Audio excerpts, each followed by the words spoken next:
सम्माननीय नागरिक बंधुओं, सभी सम्माननीय माताओं बहनों, मैं आपका बहुत आभारी हूँ कि आप यहाँ उपस्थित हैं और मुझे आपसे भारत स्वाभिमान के विषय में बात करने का मौका मिल रहा है।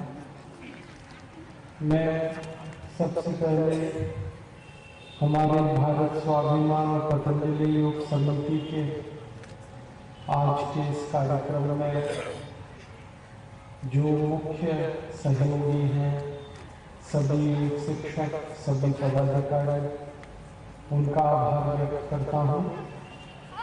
विशेष रूप से भाई श्री आकाश अग्रवाल जी का आभारी है, उनका इस कार्य में सहयोग मिला। हमारे भाई श्री शैलेंद्र जी जायसवाल का आभारी है, जो भारत स्वाभिमान शक्ति ब्लॉक में हमारे प्रभारी हैं। भाई श्री राजकुमार अग्रवाल जी हमारे व्यापार उद्योग और प्रदेश के अध्यक्ष हैं। बहन सुश्री जया मिश्रा जो हमारी महिला राज्य प्रभारी हैं, उनका आभार है। भाई श्री रविंद्र जी जो सह राज्य प्रभारी हैं छत्तीसगढ़ के, उनका भी आभार व्यक्त करता हूँ। और आचार्य श्री दया सागर जी जो छत्तीसगढ़ प्रांत के हमारे प्रभारी हैं, उनका भी बहुत आभारी हूँ। उन सबके सहयोग से मैं आपके बीच आया और इस व्याख्यान के लिए मैं प्रस्तुत हो सका। मैं आपसे भारत स्वाभिमान के विषय में बात करने आया। परम पूजनीय स्वामी रामदेव जी ने भारत स्वाभिमान नाम का एक आंदोलन शुरू किया है और यह आंदोलन भारत के 600 जिलों में अभी चल रहा है। इस आंदोलन में 2,50,000 योग शिक्षक सारे देश में अपनी सेवाएं दे रहे हैं। अगले 2 वर्षों में 11 लाख योग शिक्षक और इसमें जुड़ने वाले हैं और 2 वर्षों के बाद हमारे 13,50,000 योग शिक्षक कुल हो जाएंगे और तब हम इस भारत स्वाभिमान के आंदोलन को गांव-गांव तक पहुंचाएंगे। हमारी ऐसी भावना है कि भारत के हर एक गांव में भारत स्वाभिमान की शाखा बने, भारत के हर एक गांव में भारत स्वाभिमान की योग कक्षा लगे, नागरिकों को स्वस्थ बनाना, निरोग बनाना, भारत के नागरिकों की जो बीमारियां हैं उनका समाधान करना, ये पहला उद्देश्य है। दूसरा उद्देश्य है भारत देश की जो व्यवस्थागत समस्याएं हैं इनका समाधान करना। भारत की गरीबी, भारत की बेरोजगारी, भारत देश की महंगाई, भारत देश में भ्रष्टाचार, रिश्वतखोरी, आतंकवाद, नक्सलवाद, ऐसी कई गंभीर समस्याएं हैं। हम उनका समाधान करना चाहते हैं। एक तरफ भारत के नागरिकों को स्वस्थ बनाना, दूसरी तरफ भारत की समस्याओं को मिटाना। इन्हीं 2 उद्देश्यों के लिए यह भारत स्वाभिमान का आंदोलन सारे देश में शुरू हो। आपके मन में प्रश्न आएगा कि ये भारत स्वाभिमान के आंदोलन में सभी नागरिकों को स्वस्थ बनाना ये कैसे होगा? इसके लिए हम योग, प्राणायाम और आयुर्वेद की मदद से हर व्यक्ति को स्वस्थ बनाएंगे। योग, प्राणायाम और आयुर्वेद सभी को बताएंगे, सिखाएंगे और उसकी मदद से सब लोग स्वस्थ बनेंगे।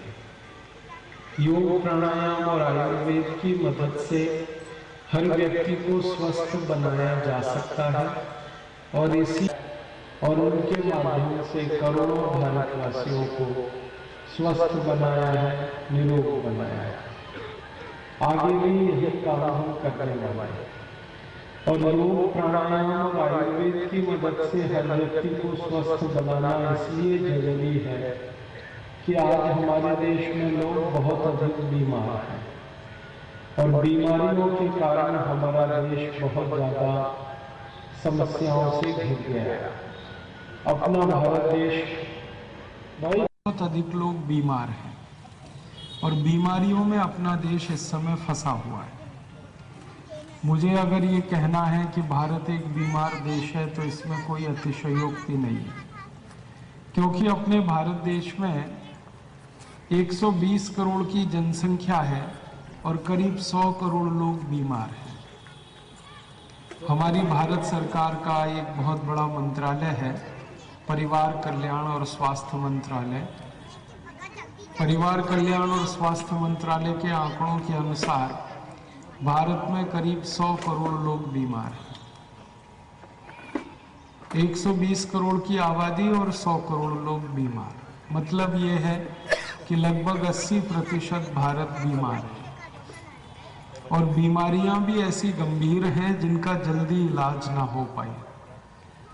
भारत में करीब 5 करोड़ 70 लाख लोगों को डायबिटीज की बीमारी है, 4 करोड़ 80 लाख लोगों को हृदय रोग की बीमारी है, 8 करोड़ भारतवासियों को कैंसर है, 12 करोड़ भारतवासियों को आंखों के भिन्न भिन्न रोग हैं, 14 करोड़ भारतवासियों को दमा अस्थमा है, ब्रोंकियल अस्थमा है, ट्यूबरकुलोसिस है, करीब 17 करोड़ भारतवासियों को घुटनों का दर्द, कमर का दर्द, कंधे का दर्द है, 20 करोड़ भारतवासी हैं जिनको हाइपरटेंशन है, हाई ब्लड प्रेशर है, लो ब्लड प्रेशर है और करीब 27 करोड़ लोग ऐसे हैं जो हर समय किसी न किसी गंभीर बीमारी में फंसे रहते हैं, जैसे चिकनगुनिया, वायरल फीवर, डेंगू,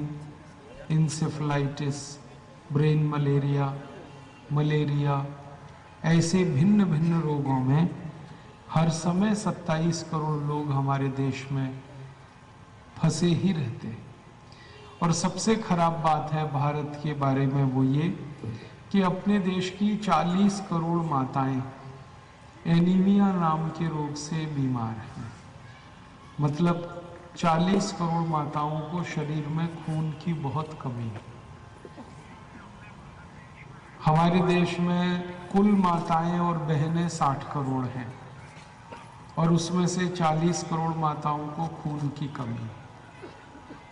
ये सबसे खराब भारत की स्थिति।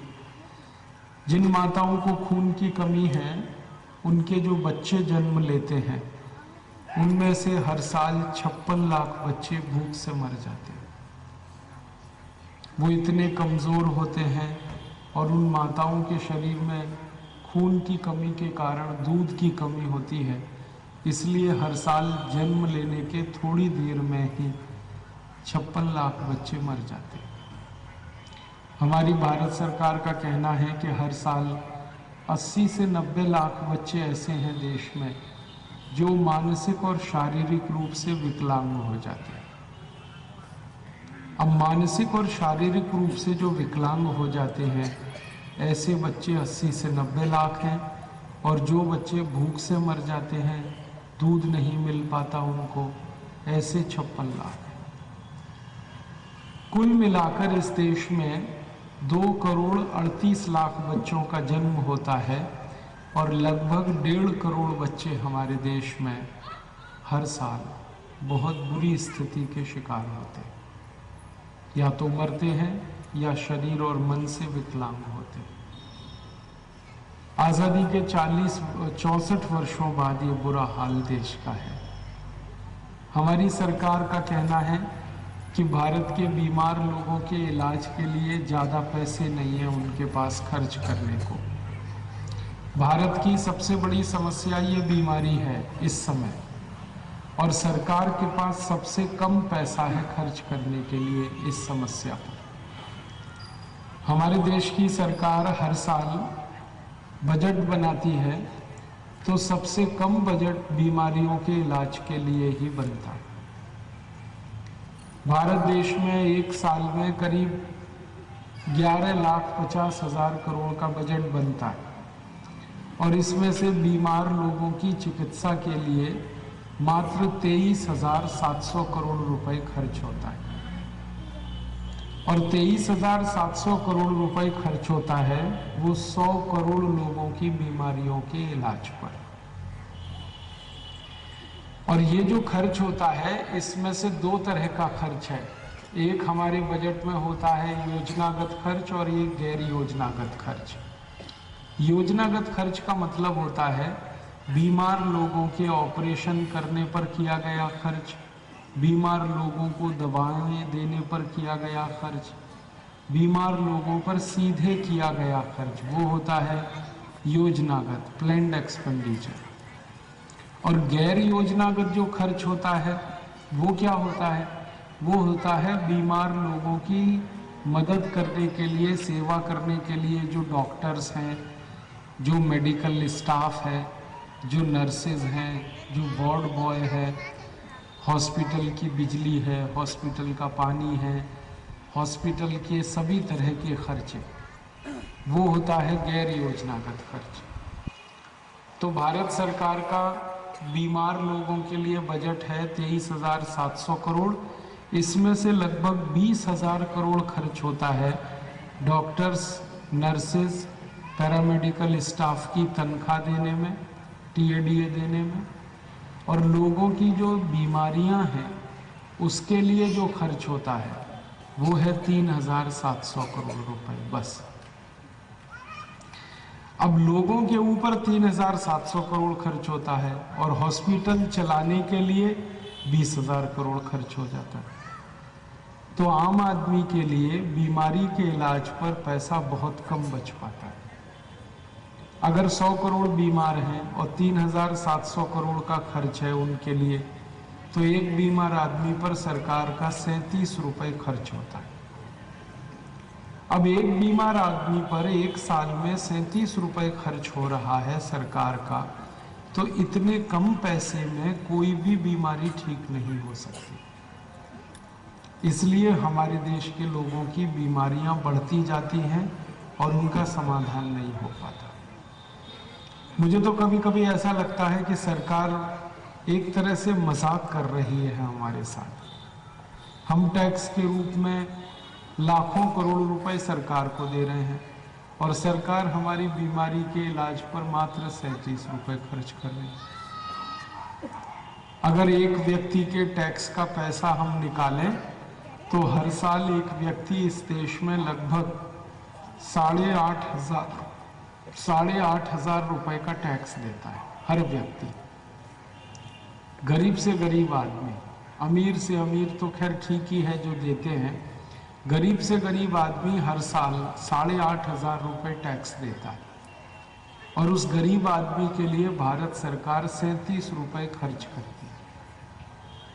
हम 8,500 रुपए सरकार को दे देते हैं टैक्स के रूप में, ताकि सरकार हमारी चिकित्सा की व्यवस्था करे, सरकार हमारी बिजली, पानी, सड़क की व्यवस्था करे, सरकार हमारी सब तरह की सुविधाओं की व्यवस्था करे।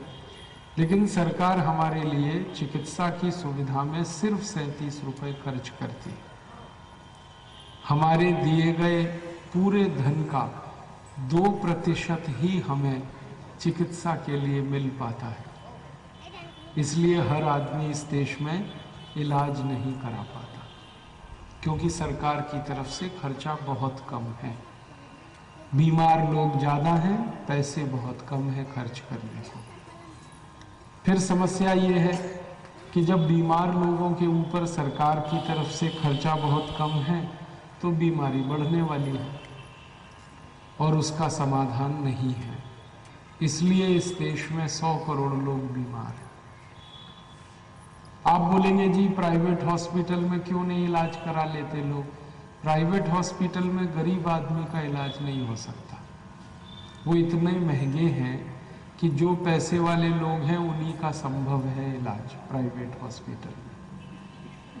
हमारे भारत के प्राइवेट हॉस्पिटल में इलाज कराने की ताकत मुश्किल से 15-20 करोड़ लोगों की ही है, जबकि देश की जनसंख्या 120 करोड़ है। प्राइवेट हॉस्पिटल्स के डॉक्टर की फीस बहुत ज़्यादा है। प्राइवेट हॉस्पिटल के डॉक्टर्स की दवाएं बहुत महंगी होती हैं। प्राइवेट हॉस्पिटल्स में जाकर जो जांच करानी पड़ती है, MRI, CT स्कैन, अल्ट्रासाउंड, ये सब बहुत महंगा है। प्राइवेट हॉस्पिटल्स में ऑपरेशन कराना बहुत महंगा है। छोटे छोटे ऑपरेशंस में लाखों रुपए खर्च होते हैं। एक ऑपरेशन हम करा लें, एंजियोप्लास्टी, ये हृदय के लिए किया जाता है, हार्ट का ऑपरेशन है, इसमें कम से कम 1.5 से 2 लाख रुपए खर्च हो जाते हैं। एक सामान्य सा ऑपरेशन होता है एंजियोप्लास्टी, उसमें 1.5 से 2 लाख का खर्चा है। अगर किसी के पेट में दर्द है और अपेंडिसाइटिस का ऑपरेशन कराना है, 15 से 20 हज़ार का खर्चा है। हमारे देश में छोटे मोटे ऑपरेशन का खर्च भी हजारों रुपए, तो गरीब आदमी तो वो संभव नहीं है कि करा पाए, क्योंकि भारत में 84 करोड़ लोग बहुत गरीब हैं। सरकार के आंकड़ों के अनुसार 84 करोड़ भारतवासियों को एक दिन में खर्च करने के लिए 20 रुपए भी नहीं होते।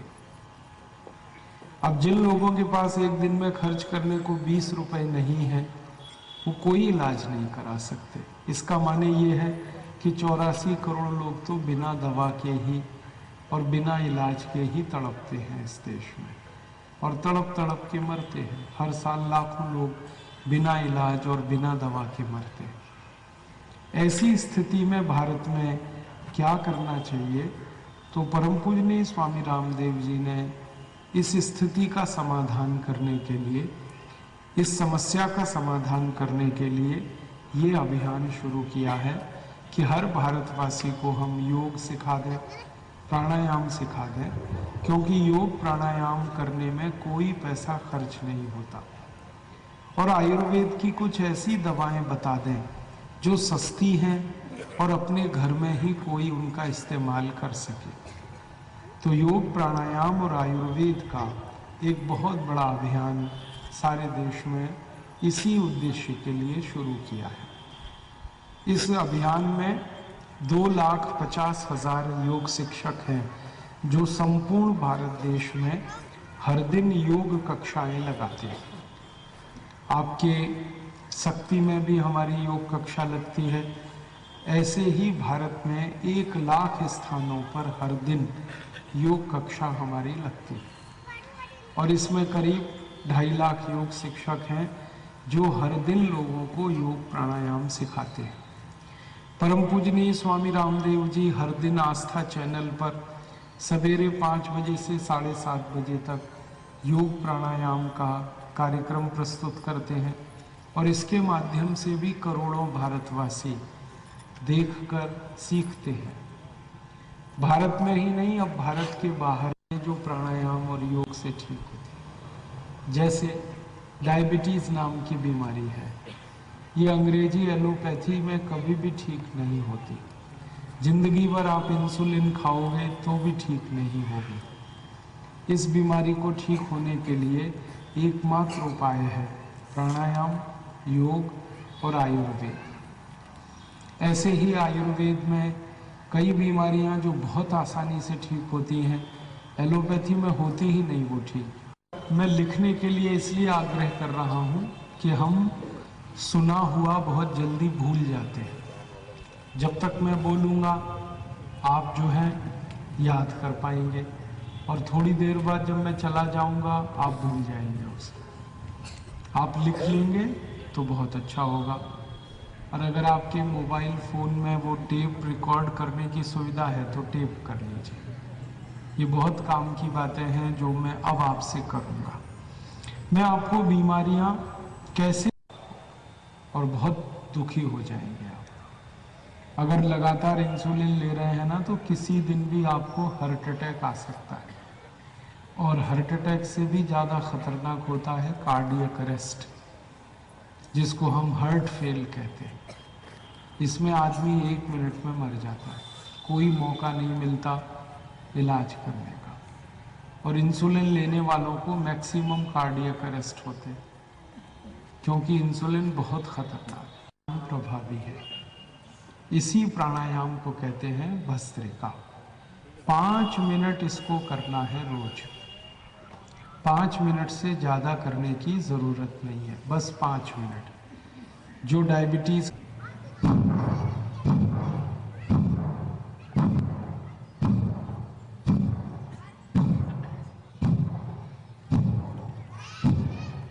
ये कपालभाति प्राणायाम आधे घंटे करना है लगातार।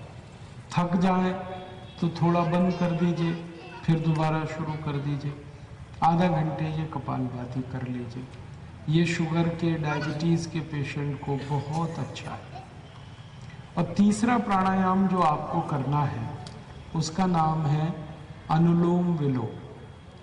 अनुलोम विलोम में क्या करते हैं, दाहिने अंगूठे से दाहिनी नाक को बंद कर दीजिए और दाहिने अंगूठे से दाहिने नाक को बंद करें और बाईं नाक से पूरी सांस को बाहर निकाल दीजिए। दाहिना अंगूठा दाहिनी नाक पे रख के बंद करना, बाईं नाक से सांस को निकालना, फिर बाईं नाक से सांस को भरना और दाहिनी नाक से निकालना, फिर दाहिनी नाक से सांस को भरना और बाईं नाक से निकालना, फिर बाईं नाक से भरना और दाहिने से निकालना। यही क्रिया अनुलोम विलोम कहलाती है। इसको आधे घंटे करना है। तो 5 मिनट करना है भस्त्रिका, आधा घंटे करना है कपालभाति, आधा घंटे करना है अनुलोम विलोम। 3 प्राणायाम रोज करने हैं लगभग 1 घंटे तक, और ये सुबह करने हैं खाली पेट। तो इससे आपकी जो शुगर है और डायबिटीज़ है वो बहुत जल्दी ठीक हो जाएगी। आपको इंसुलिन नहीं लेना पड़ेगा, कोई अंग्रेजी दवा नहीं खानी पड़ेगी। बिना इंसुलिन लिए, बिना अंग्रेजी दवाएं खाए आप 1.5-2 महीने में डायबिटीज़ की बीमारी से बिल्कुल स्वस्थ हो जाएंगे। ये बहुत प्रभावी क्रिया है डायबिटीज़ की बीमारी की। और लाखों करोड़ों भारतवासियों को पिछले 10 वर्षों में परम पूजनीय स्वामी जी ने इस प्राणायाम की मदद से बिल्कुल ठीक कर दिया है। डायबिटीज़ बिल्कुल ठीक हो गई है। ऐसे ऐसे लोगों की शुगर ठीक हुई है जिनकी 600 यूनिट तक शुगर बढ़ जाती थी खून में, और 1.5-2 महीने के प्राणायाम करने से आज उनका शुगर लेवल 150 यूनिट तक आ गया, माने नॉर्मल हो गया लगभग। तो आप ये तीनों प्राणायाम करिए। अब इसके साथ एक आयुर्वेद की दवा वो भी खाइए आप। वो एक दवा है जो आप अपने घर में बना सकते हैं। आपके घर में आयुर्वेद की कई अच्छी दवाएं हैं, आप उनके बारे में ध्यान नहीं देते। हमारे घर में आयुर्वेद की सैकड़ों दवाएं आराम से मिल जाती हैं। बस एक बार हम उनको ध्यान दें और उसका उपयोग करें। 4 दवाएं हैं जो डायबिटीज़ में काम आती हैं। पहली दवा है, उसका नाम है मेथी का दाना। ये मेथी दाना 100 ग्राम ले लीजिए इसको, और धूप में सुखाकर इसको पत्थर पे पीसकर पाउडर बना लीजिए। 100 ग्राम मेथी का दाना। दूसरी एक दवा है तेज पत्ता। तेज पत्ता ये घर में है और गरम मसाले में हम इसको इस्तेमाल करते हैं। तो ये 100 ग्राम ले लीजिए, इसको भी धूप में सुखाकर पत्थर में पीसकर इसका पाउडर बना लीजिए। 100 ग्राम मेथी दाना, 100 ग्राम तेज पत्ता। और एक तीसरी दवा है जामुन का बीज। जामुन का जो फल होता है जो अक्सर हम खाते हैं, उसका जो बीज निकलता है, इसे फेंकना नहीं है, ये बहुत काम की चीज़ है। जामुन के बीज को हमेशा धूप में सुखाकर पत्थर में पीसकर पाउडर बनाकर रखिए। ये लेना है 150 ग्राम। 150 ग्राम लेना है जामुन का बीज, 100 ग्राम लेना है मेथी दाना, 100 ग्राम लेना है तेज पत्ता। तीनों को पीस लीजिए, पाउडर बन गया। और एक चौथी दवा है बेलपत्र। बेलपत्र जो शंकर भगवान को हम अर्पित करते हैं, वो बेलपत्र लेना है 250 ग्राम। तो 250 ग्राम लेना है बेलपत्र, 150 ग्राम लेना है जामुन का बीज, 100 ग्राम लेना है तेज पत्ता और 100 ग्राम लेना है मेथी का दाना। ये चारों को पीस दीजिए, पीस के बन जाएगा पाउडर और आपस में इसको मिला दीजिए। ये डायबिटीज़ की बहुत अच्छी दवा है जो अपने घर में आप उपयोग कर सकते हैं। अब इसका उपयोग कैसे करेंगे?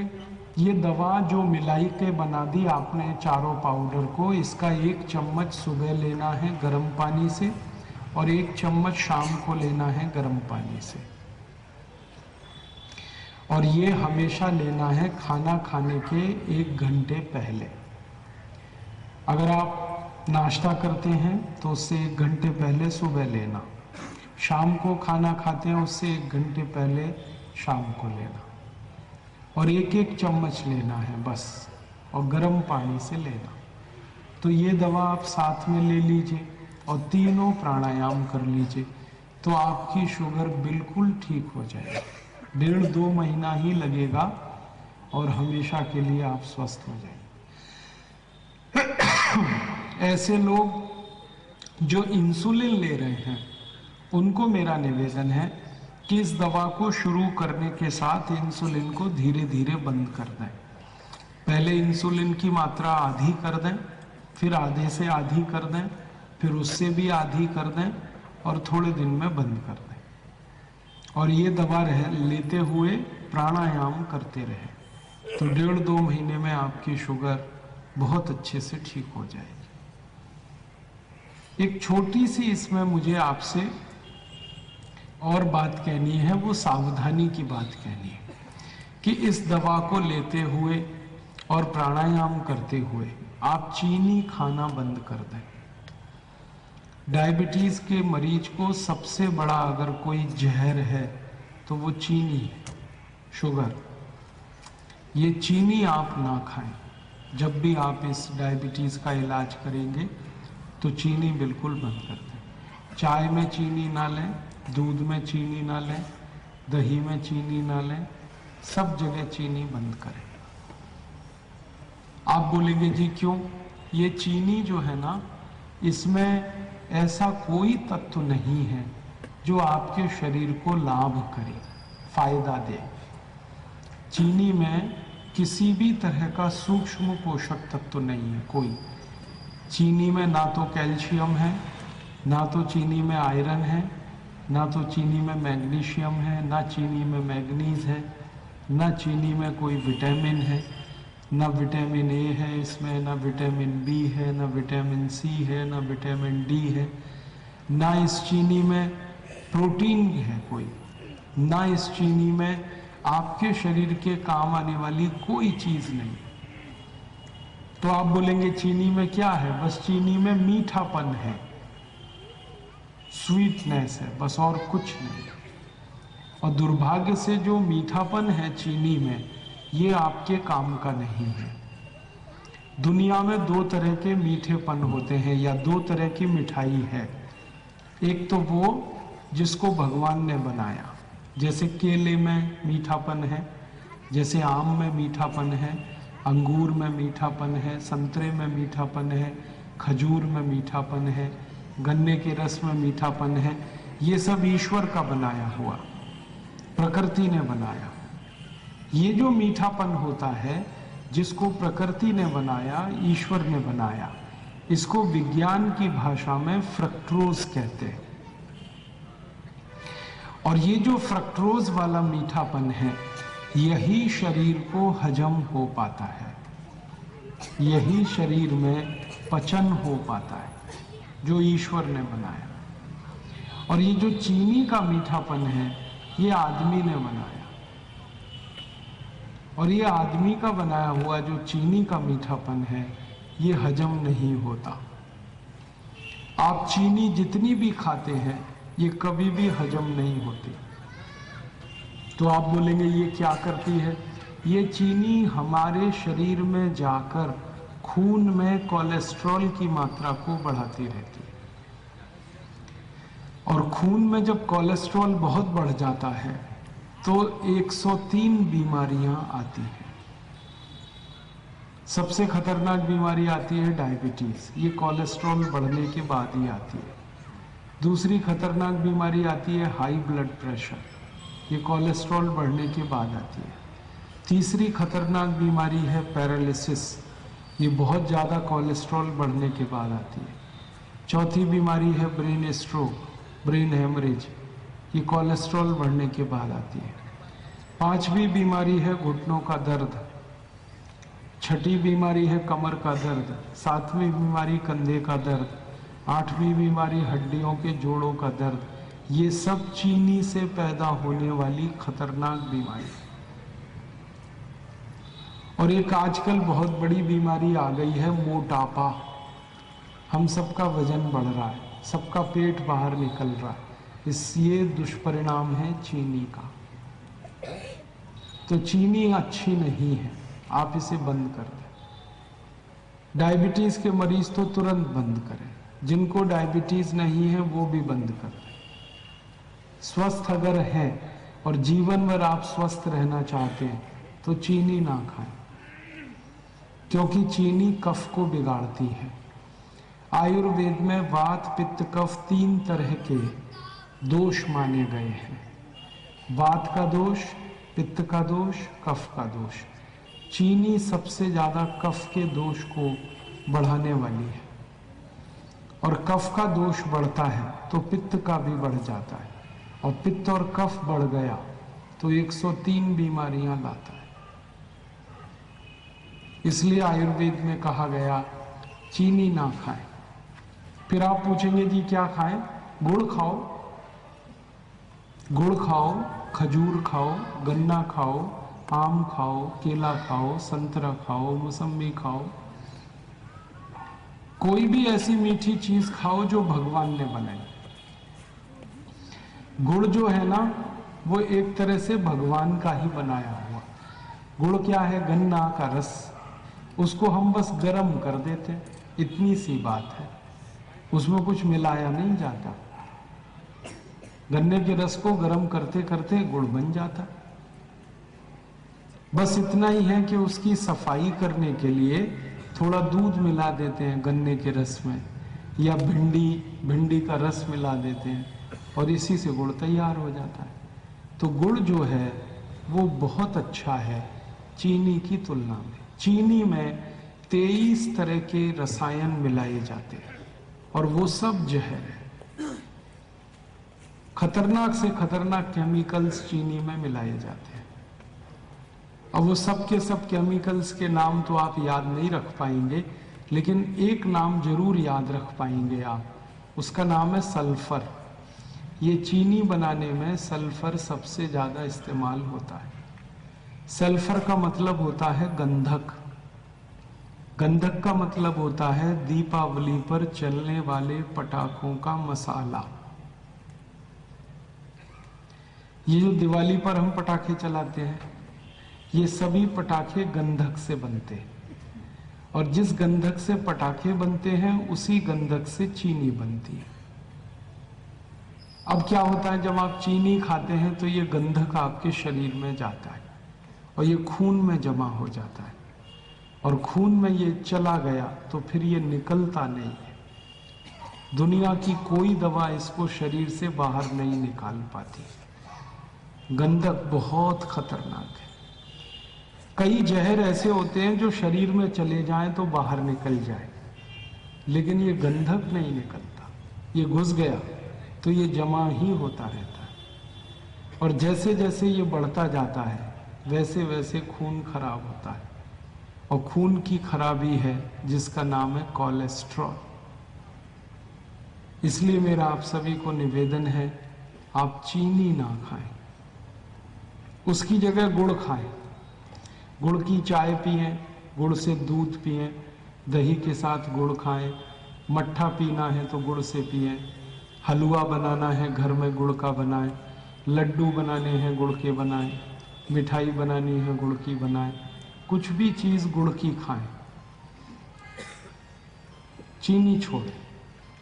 और भगवान की बनाई हुई हर मीठी चीज खाएं, जैसे केला खाएं, भरपूर खाएं, उसमें कोई तकलीफ नहीं। अनार खाएं, अनानास खाएं, आम खाएं, कोई भी भगवान की बनाई गई मीठी चीज खाएं और गुड़ खाएं, यही आपके लिए अच्छा है। एक छोटी सी बात और बताता हूं आपको। आप खाना खाते हैं, क्यों खाते हैं? क्योंकि उससे ऊर्जा मिलती है।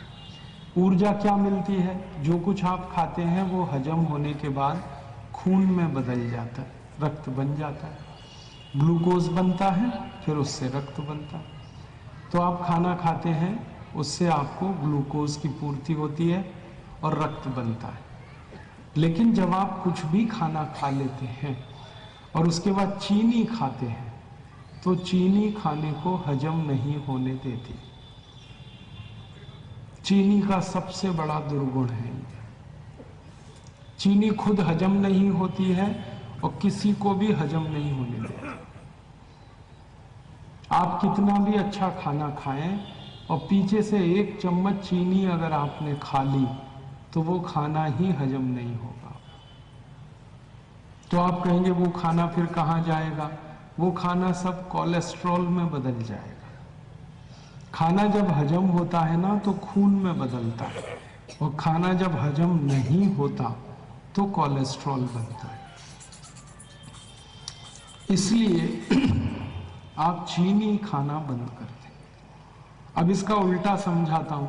आप जो खाना खाते हैं उसके पीछे थोड़ा सा गुड़ खाएं, थोड़ा सा, तो ये गुड़ पूरे खाने को बहुत जल्दी हजम कर देता है। हमारे शरीर में खाने को हजम होने में 6 घंटे लगते हैं, लेकिन अगर आपने खाने के पीछे थोड़ा सा गुड़ खा लिया तो वो खाने को 4 घंटे में ही हजम करता है। गुड़ ने खाने को हजम कर दिया, मतलब खाने का खून बन गया, रक्त बन गया। तो सोचो गुड़ कितना अच्छा है। तो आप हर दिन एक नियम बना लें, खाने के बाद थोड़ा सा गुड़ जरूर खाएं। सुबह भी खाएं, शाम को भी खाएं। जब भी खाना खाएं पीछे से गुड़ जरूर खाएं, तो खाना जल्दी हजम होगा। और गुड़ जो है ना, इसमें शरीर के काम आने वाले सभी रासायनिक तत्व हैं। जैसे गुड़ में भरपूर मात्रा में वो केमिकल हैं जो शरीर की हड्डियां बनाते हैं, हड्डियों में मजबूती लाते हैं, शरीर में मांस बनता है उससे, और खून की मात्रा बढ़ती है, कैल्शियम और फास्फोरस। गुड़ में आयरन भी है, लोहा, और आयरन ज्यादा होने से खून में हीमोग्लोबिन ज्यादा होता है। हीमोग्लोबिन ज्यादा होने से खून में ऑक्सीजन ज्यादा रहती है, और जिनके खून में ऑक्सीजन ज्यादा रहती है वो जल्दी बीमार नहीं पड़ते। तो आप गुड़ खाइए, चीनी घर से हटाइए। और वैसे भी मेरा ये कहना है कि चीनी बहुत महंगी है, क्यों पैसा खर्च करें फालतू में चीनी खाने? गुड़ उससे सस्ता है। और सबसे आखिरी बात जो मुझे कहनी है वो ये कि ये चीनी बनाने वाली बड़ी बड़ी जो मिलें हैं, चीनी मिल, शुगर मिल, ये सारे भारत के बेईमान और कमीने नेताओं की हैं। इस भारत की राजनीति में सबसे ज्यादा जो बेईमान नेता हैं वो सब चीनी मिल चला रहे हैं। आप कभी ये देखना चाहें तो महाराष्ट्र चले जाइए, कर्नाटक चले जाइए, आंध्र प्रदेश में चले जाइए, तमिलनाडु में चले जाइए, सारे बेईमान नेता जो सबसे ज्यादा भ्रष्ट हैं, जो सबसे ज्यादा देश को चूना लगाते हैं, ये सब चीनी मिल चलाते हैं। तो होता क्या है, आप चीनी खरीदते हो तो आपके खून पसीने की कमाई का पैसा भारत के सब बेईमान और कमीने नेताओं की जेबों में जाता है। फिर वो उससे और ज्यादा देश को लूटते। हमारे शास्त्रों में कहा गया है कि भ्रष्ट व्यक्ति को पैसा देना अपने देश के लिए बहुत बड़ा अपराध है। क्योंकि भ्रष्ट आदमी और भ्रष्ट बनेगा, फिर उसके पास पैसे और ज्यादा आएंगे और ज्यादा भ्रष्टाचार करेगा। भारत में अगर आप आगे से ध्यान दें तो जितने नेता भ्रष्टाचार कर रहे हैं 99% नेता चीनी मिल चला रहे, आपका पैसा उनको मिल रहा है, तो आप बंद कर दो चीनी। अच्छा है, आपका पैसा बेईमानों के पास नहीं जाएगा। और गुड़ खाओगे आप तो आपका पैसा भारत के गरीब किसानों को मिलेगा, क्योंकि गुड़ बनाने का गुड़ बनाने का काम गरीब किसान करते हैं। तो आप गुड़ खाओगे तो पैसा गरीब किसानों के पास जाएगा, चीनी खाओगे तो बेईमान और भ्रष्ट नेताओं के पास जाएगा। आप ही देखो कहाँ पैसा देना है आप। मेरी तो आपसे यही विनती है, निवेदन है कि अपना पैसा गरीब किसानों को दें। मैंने एक दिन हिसाब निकाला था कि भारत के लोग एक साल में जितनी चीनी खाते हैं उतने ही रुपए का गुड़ खाएं। हम जितने रुपए की चीनी खा जाते हैं एक साल में, उतने रुपए का अगर गुड़ खा लें तो वो सारे के सारे गुड़ के पैसे 15 करोड़ किसानों को हमेशा के लिए करोड़पति बना सकते। हमारे भारत में 15 करोड़ किसान हैं जो गन्ना पैदा करते हैं और गुड़ बनाते हैं। और इन किसानों का दुख पता है क्या है? इनका दुख ये है कि ये गुड़ बना के बेचना चाहते हैं, लेकिन ये बेईमान नेता उनका गुड़ नहीं बनने देते। ये नेताओं ने ऐसे कानून बनवा दिए हैं कि चीनी मिल को ही चीनी बेचनी पड़ती है, माफ करना, चीनी मिल को ही गन्ना बेचना पड़ता है। मान लो शक्ति में कोई चीनी मिल लग जाए, कोई नेता ही लगाएगा, ये तो पक्का है। तो वो ऐसे कानून बनवा देगा विधानसभा में कि शक्ति के आसपास जितने किसान गन्ना पैदा करें उनको पूरा गन्ना उसी चीनी मिल को बेचना पड़ेगा, भले वो चीनी मिल 3-3 साल तक उसको पेमेंट ना करे किसान को, फिर भी उसकी मजबूरी है अपना गन्ना बेचना। अब किसानों का 3-3 साल पेमेंट रुका रहता है चीनी मिलों में, वो बेचारे चक्कर काटते रहते, पैसे उनके नहीं मिलते। और 3 साल का पेमेंट अगर चौथे साल में मिले तो किसान के लिए बेकार है। तो किसान मुझे कहते हैं कि हमें चीनी मिल में गन्ना बेचने में बहुत घाटा है। एक तो दाम कम मिलता है और पेमेंट 3-4 साल में मिलता है। और वही किसान कहते हैं कि अगर हम गन्ने से गुड़ बनाएं तो वो गुड़ हमारा हाथों हाथ बिक जाता है और उसका कैश पेमेंट किसानों के हाथ में आ जाता है। और गुड़ बनाने में थोड़ा पैसा ज्यादा। अमेरिका के लोग हर एक चीज खाते हैं वो शुगर फ्री है। कनाडा के हर एक घर में घुसोगे तो हर चीज शुगर फ्री मिलेगी। ब्रिटेन में बड़ी बड़ी दुकानों में जो मिठाइयाँ मिलती हैं, मिठाइयाँ तो वहाँ केक की होती हैं या पेस्ट्री होती है, वो सब शुगर फ्री मिलती है और बहुत महंगी देते हैं, फिर भी लोग वही खाते हैं क्योंकि चीनी के नुकसान उनको भी पता चल गए। अमेरिका में शुगर फ्री हर एक चीज 4 गुनी महंगी मिलती है, फिर भी लोग खाते हैं उसे, क्योंकि वो कहते हैं कि चीनी खाने से अच्छा ये बिना चीनी की चीजें खाना। अब वो शुगर फ्री भारत में भी आ गई है। टीवी पे आपने देखा है ना, विज्ञापन आता है, शुगर फ्री टैबलेट आ गई हैं, गोलियां आ गई हैं जिनको चाय में डाल के, दूध में डाल के लोग पी रहे हैं। ये शुगर फ्री सबसे ज्यादा अमेरिका और यूरोप में चल रही है, क्योंकि उनको मालूम है कि चीनी खाएंगे मरेंगे। अमेरिका में पता है हर तीसरा आदमी मोटापे का शिकार है।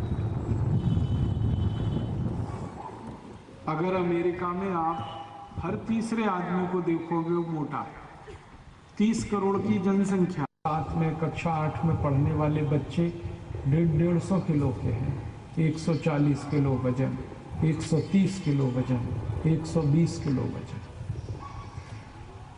कभी आप अमेरिका चले जाओ, हम तो जाते रहते हैं तो वहाँ देखते हैं सड़क पे 1 घंटे खड़े हो जाओ किसी भी बड़े शहर में, और जाने आने वाले लोगों को देखोगे, हर तीसरा आदमी आपको मोटा थुल ऐसा पेट निकला, पता है किसका है? चीनी का। अब अमेरिका में अभियान चल रहा है, चीनी हटाओ। वहाँ के डॉक्टर्स लोगों को समझा रहे हैं चीनी हटाओ। वहाँ का कई टीवी चैनल हैं चिकित्सा और स्वास्थ्य पर, रोज वहाँ लेक्चर आता है, चीनी हटाओ चीनी हटाओ, क्या नुकसान चीनी का, क्या नुकसान चीनी। तो उनको अकल आ गई है, चीनी खा खा के मोटे हो गए, तकलीफ में फंस गए, अब वो चीनी बंद कर रहे हैं। आप भी बंद कर दो, जितनी जल्दी बंद करोगे उतना अच्छा है, देश का भी लाभ होगा, आपको भी लाभ। तो चीनी छोड़ के गुड़ खा लो, और डायबिटीज के मरीज भी चीनी तो तुरंत बंद कर देंगे, थोड़ा बहुत गुड़ चाहें तो वो भी खा सकते हैं। डायबिटीज के मरीज को चीनी खाने से जितना नुकसान होता है उतना गुड़ खाने से नहीं होता, क्योंकि गुड़ में मैंने कहा ना फ्रक्टोज है। घर में एक फैसला कर लीजिए, चीनी हटाइए, गुड़ ले आइए। और यहाँ गुड़ तो कई तरह का मिलता है, एक तो खजूर वाला गुड़ मिलता है, आपने देखा है खजूर से बनता है। दूसरा ताड़ी वाला गुड़ मिल जाता है, ताड़ के पेड़ से जो रस निकलता है उसका गुड़ बनता है। नहीं तो गन्ने के रस वाला गुड़ तो कहीं नहीं मिलता है। अब बस मेरी एक छोटी सी आखिरी बात और है कि जब बहुत खराब मत गुड़ वो लेना जो काले रंग का है, जो गुड़ दिखने में काला है और गहरे लाल रंग का है वही गुड़ अच्छा है। ये जो सफेद रंग का गुड़ है ना, ये निरमा वॉशिंग पाउडर से बनता है।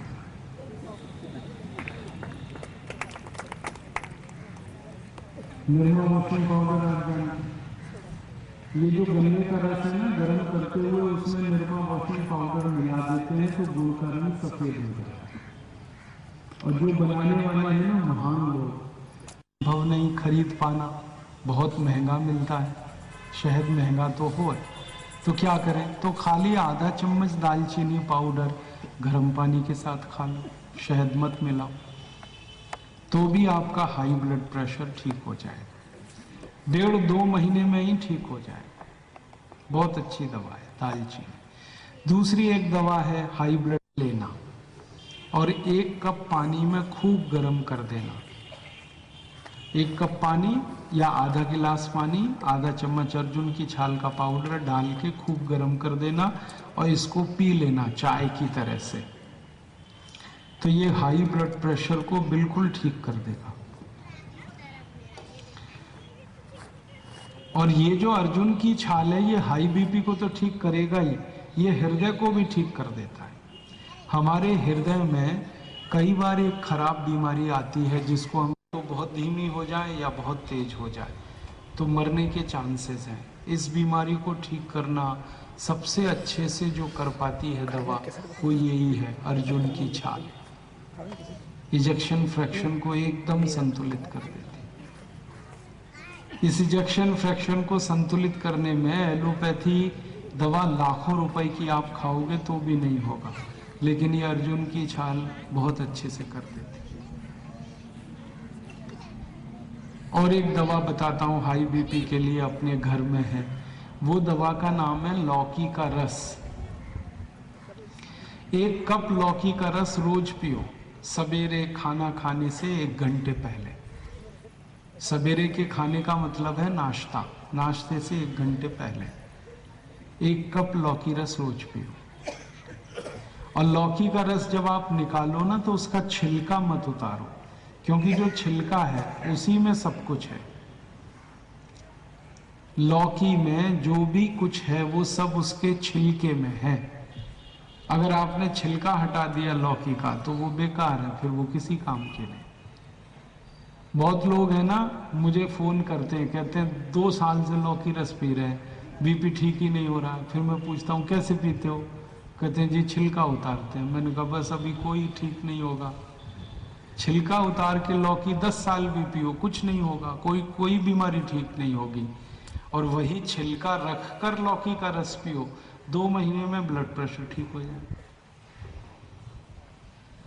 छिलका नहीं उतारना, छिलका सहित उसका रस निकालना। और 1 कप रस पियो रोज, बस, ज़्यादा नहीं, आधा गिलास।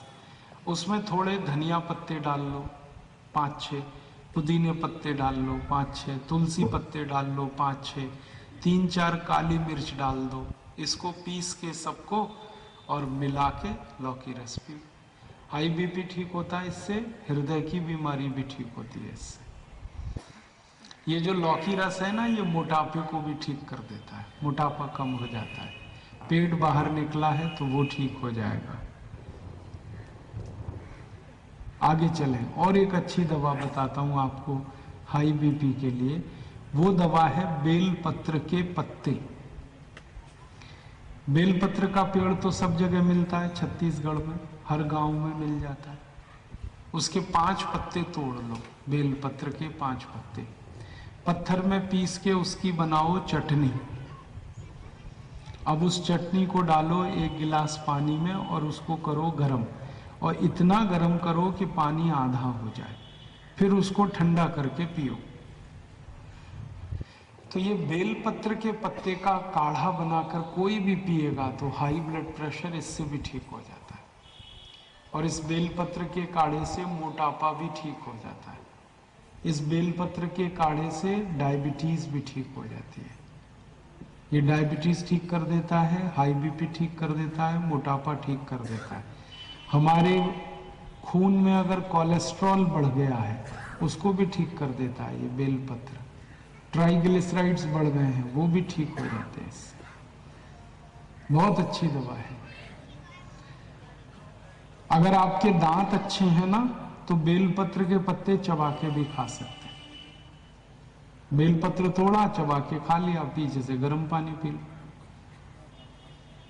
मेरा आपसे एक छोटा सा निवेदन है कि जब आप शंकर जी के मंदिर में बेलपत्र चढ़ाने जाते हैं तो बेलपत्र को वहीं छोड़ देते हैं आप मंदिर में, उसे अपने साथ ले आया करो। क्योंकि जो मंदिर में आपने बेलपत्र छोड़ दिया, पुजारी उसको इकट्ठा करके कचरे के डिब्बे में फेंक देता है। पुजारी कुछ नहीं करता उसका, और वो बेलपत्र इतना कीमती है, इसलिए इसका दुरुपयोग मत करो। बेलपत्र फालतू बर्बाद मत करो, ये बहुत काम की चीज है। और अगर इस सभा में कोई मंदिर के पुजारी बैठे हों जो पूजा करते हैं शंकर जी की, उनसे मेरा निवेदन है कि जितने भक्त बेलपत्र चढ़ा के जाते हैं आप उसको कचरे में मत फेंको, डिब्बे में मत डालो, उसको सुखा लो धूप में, और सुखाने के बाद उसको पीस लो और उसका बन जाएगा पाउडर, और वो पुड़िया में भर भर के सब भक्तों को दे दो, ताकि भक्त अपने अपने मोटापे ठीक कर लें, उससे अपनी शुगर ठीक कर लें। वो शंकर जी का प्रसाद है। पुजारियों का बड़ा कल्याण होगा, क्योंकि जिसको भी आपने ये पुड़िया बना के दिया उसकी शुगर ठीक हुई, जिंदगी भर दुआएं देगा आपको, और चढ़ावा भी चढ़ाएगा फिर आपको। नहीं तो ये फालतू बेलपत्र कचरे में जा रहा है। आगे चले, और एक दवा बताता हूं आपको हाई बीपी की, बहुत अच्छी एक दवा है। गाय मूत्र पियो,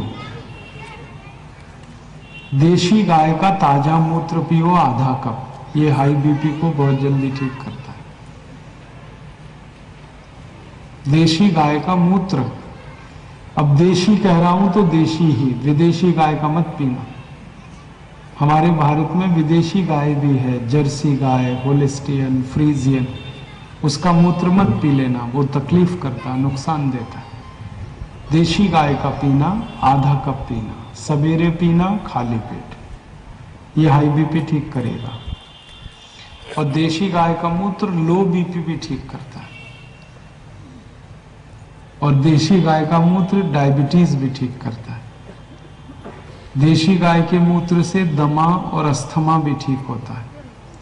देशी गाय के मूत्र से ट्यूबरकुलोसिस ठीक होता है, टीबी। देशी गाय के मूत्र से माइग्रेन ठीक होता है, सिर दर्द।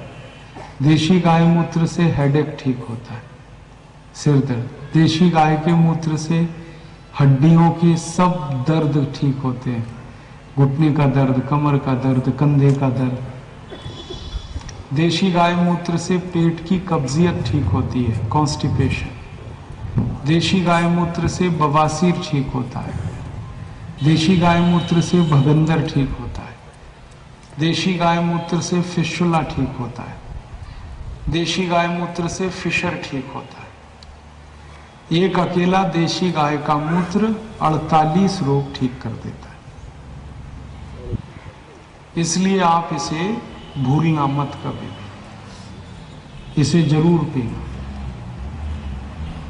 आपको बस इसमें एक ही सावधानी रखनी है, सावधानी ये रखनी है कि ये देशी गाय का मूत्र जब आप किसी गाय का लेंगे तो वो गाय गर्भवती नहीं होनी चाहिए। माने गर्भवती गाय का मूत्र पीने लायक नहीं होता, वो मत लेना। इसका मतलब यह है कि जो गाय मां नहीं बनी उसका मूत्र बहुत अच्छा है।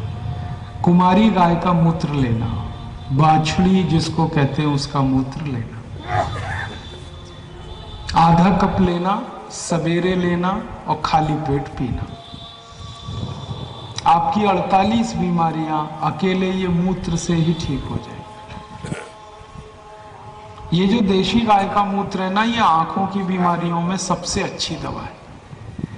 आंखों की जैसे बीमारी है, किसी को मोतियाबिंद हो गया, कैटरेक्ट, काला मोतिया हो गया, ग्लूकोमा, रेटिनल डिटैचमेंट हो गया, आंखों से दिखाई नहीं देता, रात को नहीं दिखता, किसी को दिन में नहीं दिखता, इन सब आंखों की बीमारी में देशी गाय का मूत्र एक एक बूंद दोनों आंख में डालना।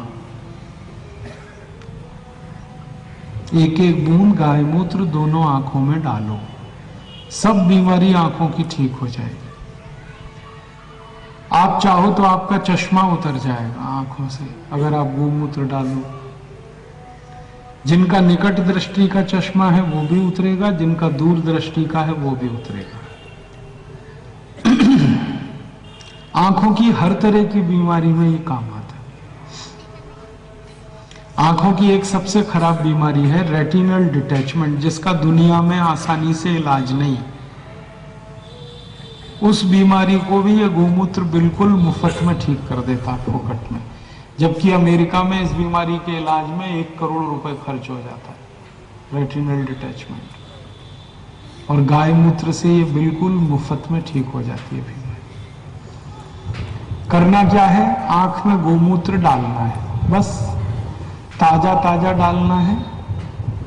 और ऐसी गाय का मूत्र डालना है जो कुमारी गाय है, बछड़ी है, उसका डालना है।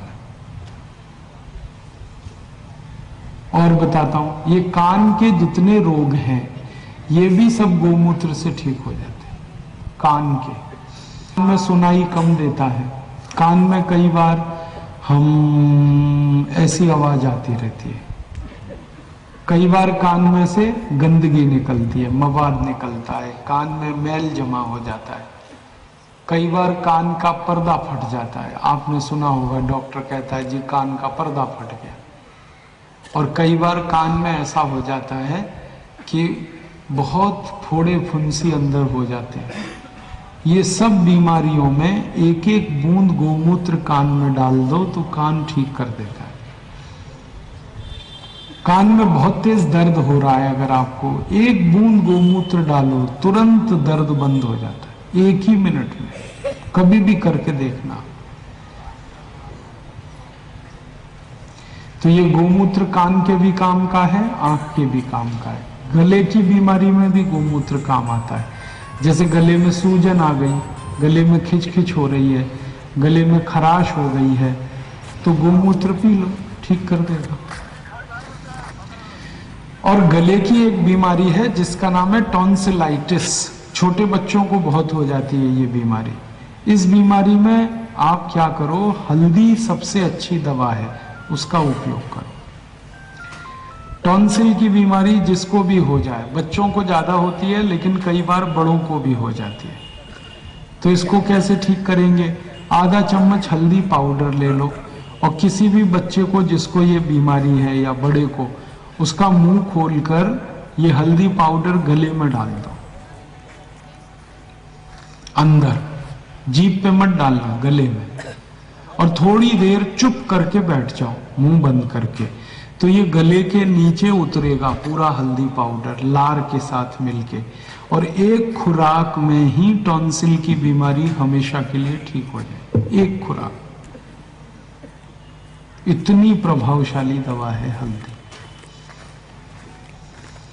मैंने अक्सर देखा है लोग अपने बच्चों के गले का ऑपरेशन करा देते हैं टॉन्सिलाइटिस में। कभी मत कराना, जरूरत नहीं ऑपरेशन की, हल्दी से ही ठीक हो जाता है। और टॉन्सिल की पुरानी बीमारी है, जैसे किसी को 4-5 साल 10 साल पुरानी, तो हफ्ते में एक दिन बस ये आधा चम्मच हल्दी ले लें, एक ही दिन हफ्ते में, तो 8-10 हफ्ते में बिल्कुल ठीक हो जाएगा, 2 महीने में। आगे चलें, छाती की कुछ बीमारियों की बात करूं, दमा है, अस्थमा है, ब्रोंकियल अस्थमा है, टीबी है, ये सब छाती से जुड़ी बीमारियां, फेफड़ों से। इसकी एक तो अच्छी दवा मैंने बताई है गोमूत्र, आधा कप पियो, और दूसरी अच्छी दवा है दालचीनी। दालचीनी शहद मिलाकर चाट कर खाओ गर्म पानी के साथ। आधा चम्मच दालचीनी, आधा चम्मच शहद, 2-3 महीने लगातार कोई भी खाए तो दमा ठीक होगा। और या 2-3 महीने आधा कप गोमूत्र पी ले तो भी दमा ठीक होगा। आगे चलें, पेट की कुछ बीमारियां, जैसे पेट में कब्जियत हो गई, पेट साफ नहीं होता, तो क्या करें? रात को सोते समय अजवाइन और गुड़ ये दोनों मिलाकर खा लें गर्म पानी से। आधा चम्मच अजवाइन, 1 चम्मच गुड़, दोनों मिलाओ, मुंह में चबा के खाओ, पीछे से थोड़ा गर्म पानी पी लो, और सवेरे जैसे ही आप उठोगे तो उठते ही पेट साफ हो जाएगा, कब्जियत नहीं रहेगी। दूसरी एक अच्छी दवा है कब्जियत के लिए, त्रिफला चूर्ण। हर्र बहेड़ा आंवले से बनता है त्रिफला, आप सभी जानते हैं, कहीं भी मिल जाएगा, हमारे पतंजलि चिकित्सालय में भी मिल जाएगा। 1 चम्मच त्रिफला चूर्ण रात को गर्म पानी से ले लो, इससे पेट एकदम साफ होता है। और एक तीसरी दवा है पेट साफ रखने के लिए, अनार का रस पियो या अनार चबा के खाओ रोज। 2 अनार रोज चबा के कोई भी खाए, पेट कभी भी खराब हो ही नहीं सकता। और एक अच्छी दवा है पेट साफ करने के लिए, अमरूद खाओ। 2 अमरूद रोज अगर खा लो कभी भी पेट खराब नहीं होगा, हमेशा पेट साफ। और एक अच्छी दवा है अंगूर खाओ या अंगूर का रस पियो, पेट साफ रहेगा हमेशा। और 1-2 बीमारी बताता हूं जो पेट से ही जुड़ी है। बवासीर, बवासीर है जिसको शायद अर्श भी कहते हैं, अर्श, बवासीर, पाइल्स कहते हैं अंग्रेजी में। और इसी की 2 सहयोगी बीमारियां हैं, एक है भगंदर, फिस्चुला, और एक है फिशर। तो बवासीर, भगंदर और फिशर, ये तीनों बीमारियों की सबसे अच्छी दवा है मूली का रस पियो। हर दिन खाना खाने के बाद 1 कप मूली का रस, 2-3 महीने कोई भी मूली का रस पी लेगा, बवासीर ठीक हो जाए। और बवासीर 2 तरह का होता है, एक तो खूनी होता है, एक बादी होता है, दोनों ठीक हो जाते हैं मूली के रस से। बवासीर की और एक अच्छी दवा अपने घर में है कर्पूर। ये कर्पूर होता है ना, पूजा करते हैं हम, ये छोटा सा टुकड़ा लेना, बिल्कुल थोड़ा सा, और केला है ना, केला, केले में उसको लगा के खा जाना, केला खा लेना, तो कर्पूर अंदर पहुंच जाएगा। ये तुरंत ठीक करता है बवासीर को। और रोज नहीं खाना है इसको, हफ्ते 10 दिन में 1 ही बार बस, थोड़ा सा कर्पूर केले में लगा के खाना। और एक अच्छी दवा बताता हूं बवासीर की, नारियल है ना, नारियल, नारियल के ऊपर के वो जो छिलके उतरते हैं, ये बहुत अच्छी दवा है बवासीर की। क्या करें? नारियल के जो रेशे निकलते हैं ना, इसको जला दो, जलने के बाद उसकी राख बन जाएगी। वो राख जो है ना, शहद के साथ मिला के गर्म पानी से ले लो, 1 चम्मच राख ले लो, 1 चम्मच शहद, खूब अच्छे से मिलाओ, और उसको चाटो, पीछे से गर्म पानी पियो, बहुत जल्दी बवासीर ठीक होता है इससे। और एक अच्छी दवा है बवासीर के लिए, काले अंगूर का रस पियो। बाजार में काला अंगूर आता है ना, बस उसके रस पी लो, उसका 1 कप रस पी लो रोज। जितने दिन आता है उतने दिन में ही ठीक कर देगा बवासीर। 2-2.5 महीने आता है काला अंगूर बाजार, साल में, हर साल में 2 बार आता है, उतने में बवासीर ठीक हो जाए। और कुछ बताता हूं, जैसे दस्त हो जाए, डायरिया हो जाए, डिसेंट्री हो जाए, पेचिश हो जाए, पतली टट्टी हो रही है, तो क्या करें? इसकी बहुत अच्छी दवा है, जीरा खाओ चबा के, आधा चम्मच जीरा मुंह में चबा के खाओ, पीछे से गुनगुना पानी पी लो, इससे दस्त बिल्कुल बंद हो जाते हैं, एक ही खुराक में। और एक अच्छी दवा है जो दस्त ठीक करती है, वो है कच्चा दूध। दूध को बिना गर्म किए हुए आधा कप नींबू निचोड़ के जल्दी पी जाओ। आधे कप दूध में आधा नींबू निचोड़ो। नींबू निचोड़ोगे तो दूध फट जाता है, लेकिन जल्दी पी लेना उसको फटने से पहले, वो फटना चाहिए पेट में जाके, तो एक खुराक में ही दस्त ठीक कर देता है। और ऐसे दस्त ठीक कर देता है जिसमें हर 5 मिनट में आपको टॉयलेट जाना पड़ता है, इतना डायरिया हो, आप एक कच्चा दूध नींबू निचोड़ के पी जाओ, तुरंत काम आता है।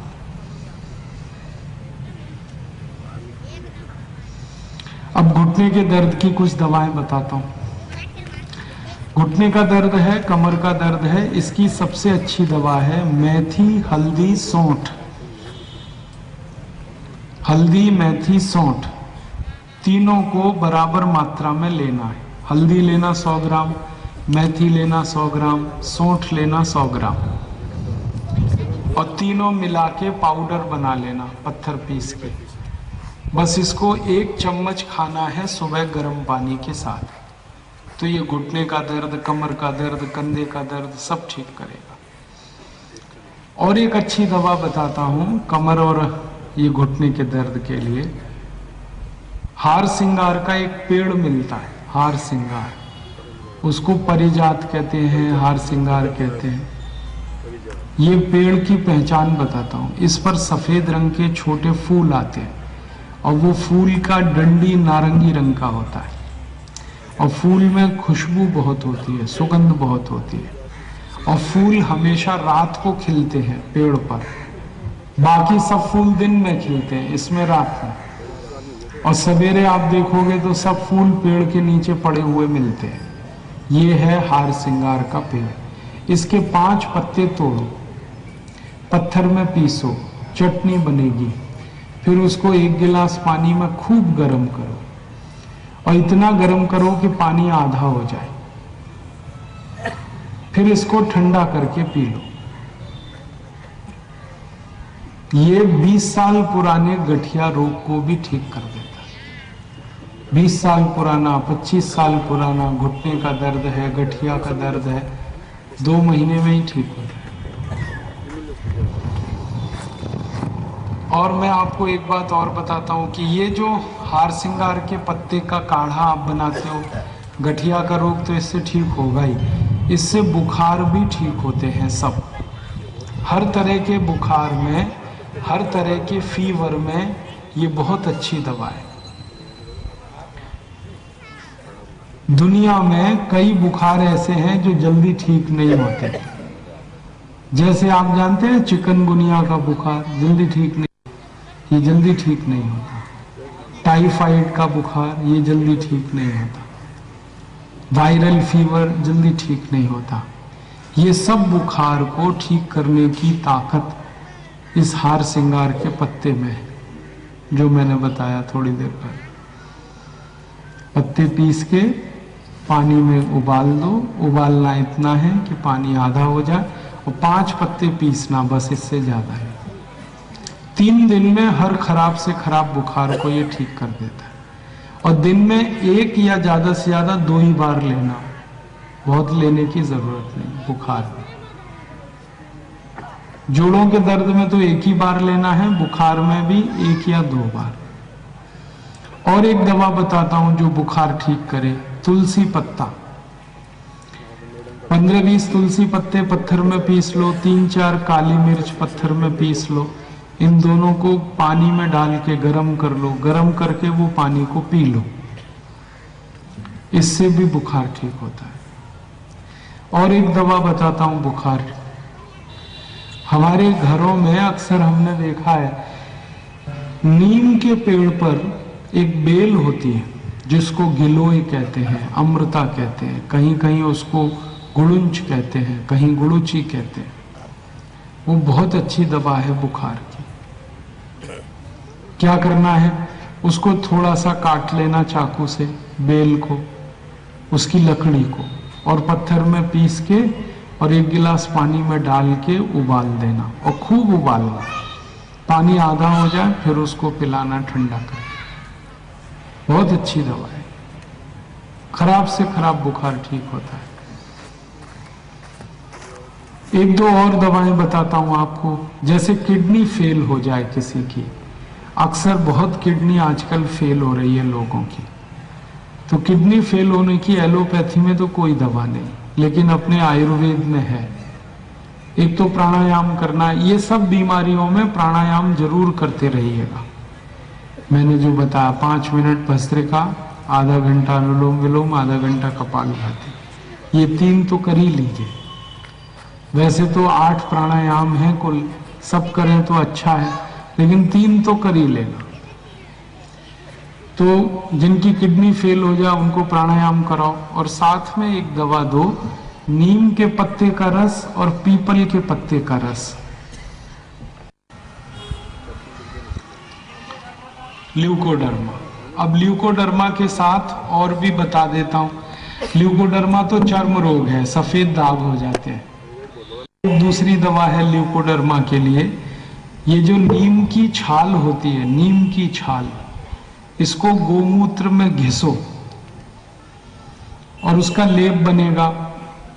और इसी तरह से रोग जैसे खाज है, खुजली है, दाद है, सोराइसिस है, इचियोसिस है, ये सब में बहुत अच्छी एक दवा है यही, पुदीने के पत्ते को गाय के मूत्र में पीस कर लगाओ तो दाद, खाज, खुजली सब ठीक होता है।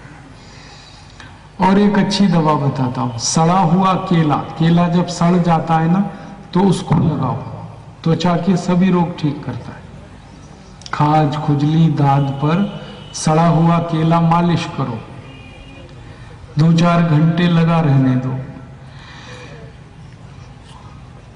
फिर पानी से धो लेना। सड़ा हुआ केला बहुत अच्छी दवा है चर्म रोग की। देखो अपना देश कैसा अद्भुत है, अच्छा केला खाओ, सड़ा हुआ केला लगाओ। माने कोई चीज ऐसी नहीं है जो दवा नहीं है। अब तो कोई नहीं बचा, रो हो गया।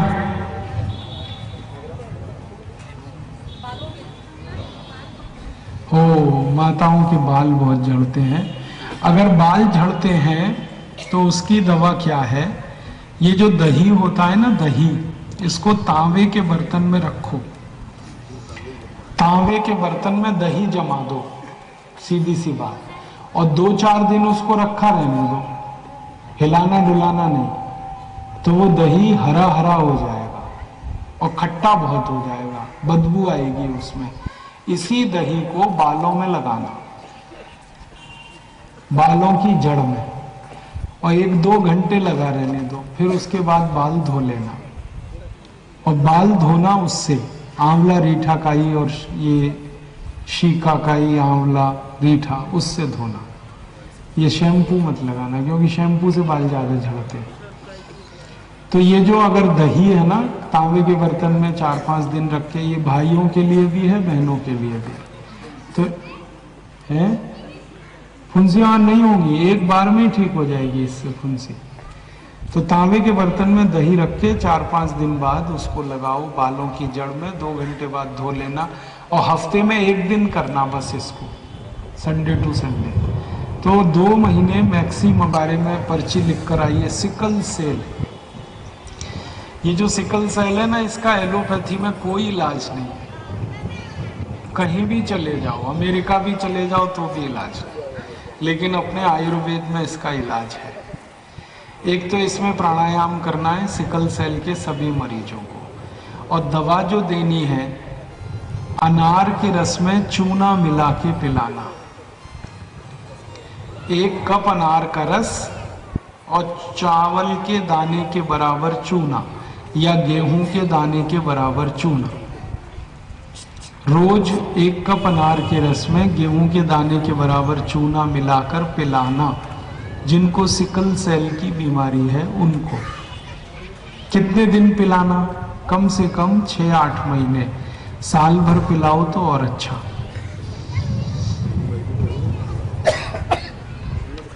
ठीक है। और ये जो मैंने बताया ये और भी काम आएगा। माताएं इसको ध्यान से सुने कि अपने घर में कोई माँ जब गर्भावस्था में है, गर्भवती है, तो हर गर्भवती माँ को 1 कप अनार का रस और गेहूं के दाने के बराबर चूना रोज पिलाना, 9 महीने तक लगातार। इसके बहुत फायदे हैं। ये जो अनार का रस है ना, इसमें आयरन बहुत है, लोहा, और ये जो चूना है इसमें कैल्शियम बहुत है, और हर गर्भवती माँ को आयरन और कैल्शियम की सबसे ज्यादा जरूरत है। तो हर गर्भवती माँ को अगर आप ये रोज पिला दो, अनार का रस 1 कप और चूना गेहूं के दाने के बराबर, 9 महीने दे देना, तो उस माँ को बच्चे के जन्म के समय कुछ भी तकलीफ नहीं होगी। एक तो बच्चे के जन्म के समय तकलीफ नहीं होगी, दूसरा जो बच्चे का जन्म होगा वो बच्चा बहुत स्वस्थ होगा, एकदम हष्ट पुष्ट, मोटा, तंदुरुस्त, कमजोर नहीं होगा, हेल्दी बहुत होगा। और तीसरा फायदा इसमें पता है क्या होता है कि वो बच्चा जब पैदा हो जाएगा तो उसकी लंबाई चौड़ाई सब अच्छी रहेगी, और दिमाग बहुत तेज होगा उसका, ब्रेन बहुत शार्प, IQ बहुत अच्छा होगा। बहुत इंटेलिजेंट होते हैं ऐसे बच्चे जिनकी माँ ने 9 महीने चूना खाया गर्भावस्था के समय में अनार के रस में, वो सभी बच्चे बहुत इंटेलिजेंट होते हैं, बहुत ब्रिलियंट। तो ये सब माताओं को याद रखना, जब भी घर में कोई गर्भवती माँ हो ये तुरंत शुरू कर देना।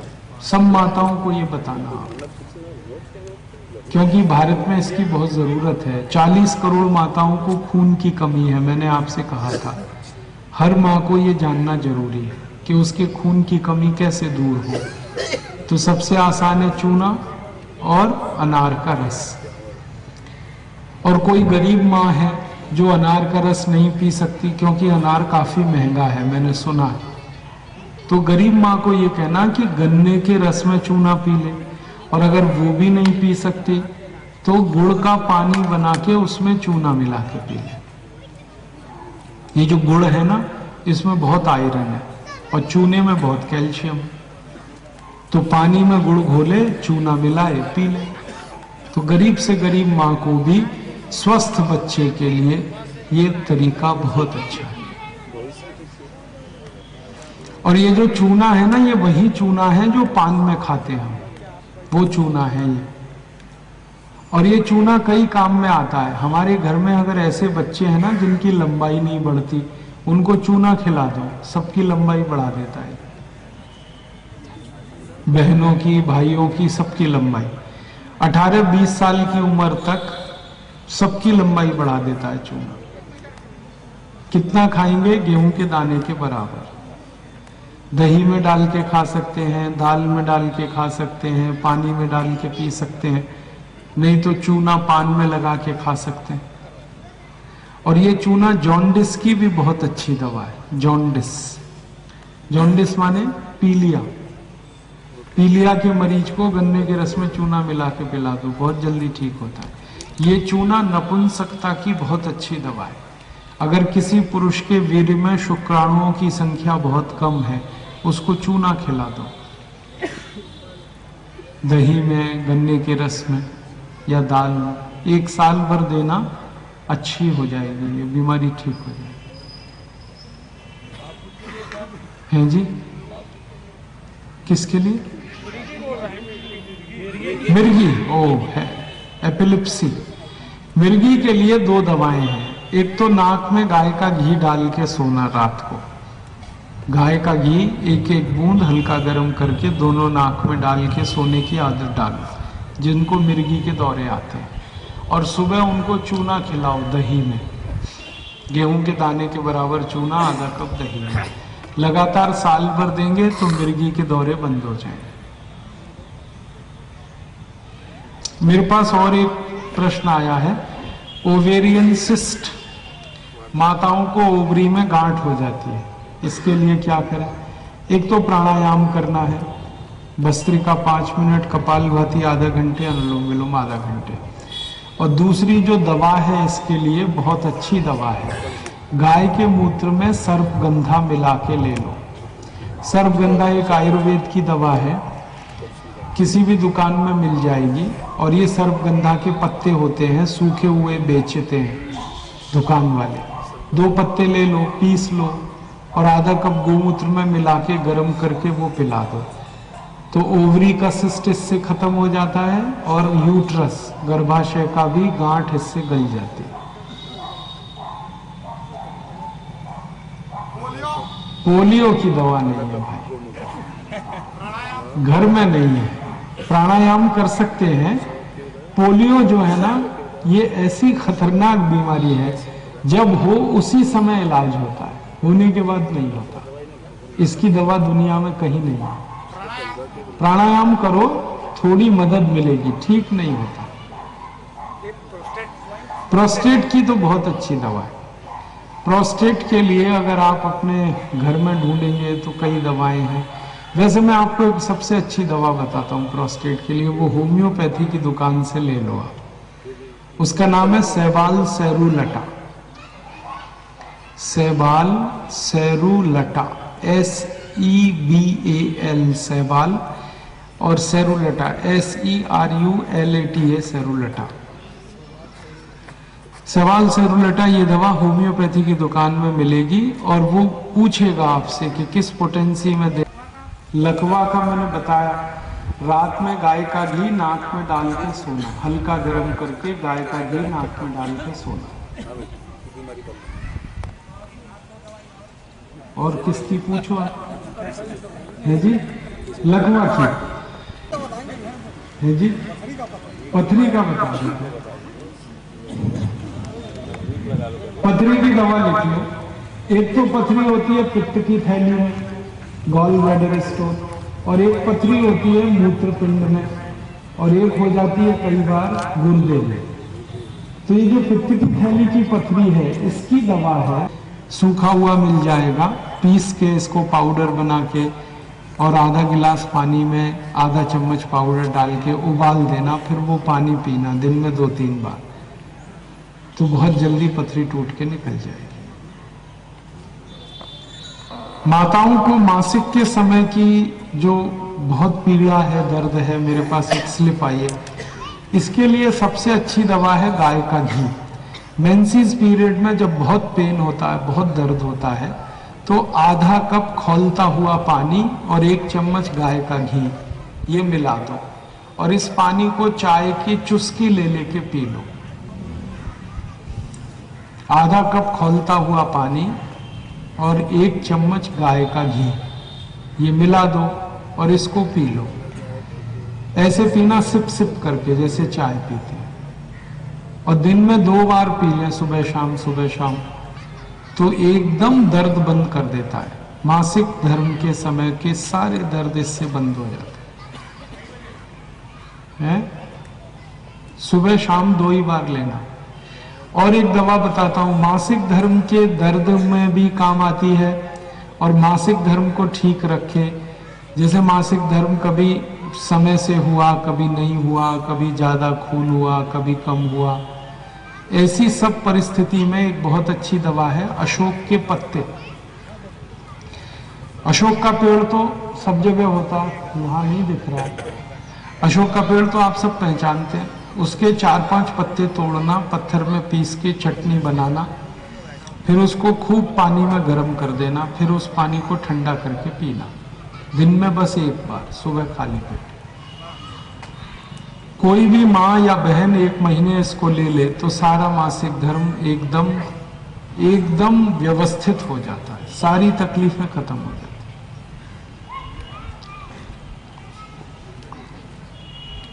और माताओं को और एक बात बता दूं कि जब मासिक धर्म बंद होता है, उम्र हमारी 45-50 साल होती है, उस समय की सबसे अच्छी दवा है चूना। गेहूं के दाने के बराबर चूना दही में डाल के हर माँ खाए जिसकी उम्र 50 साल हो गई है।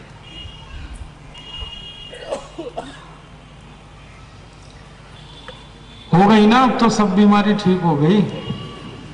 अब आप ऐसा करना कि इसके बाद भी आपको जानने की इच्छा हो, क्योंकि ये अनंत ज्ञान का विषय है।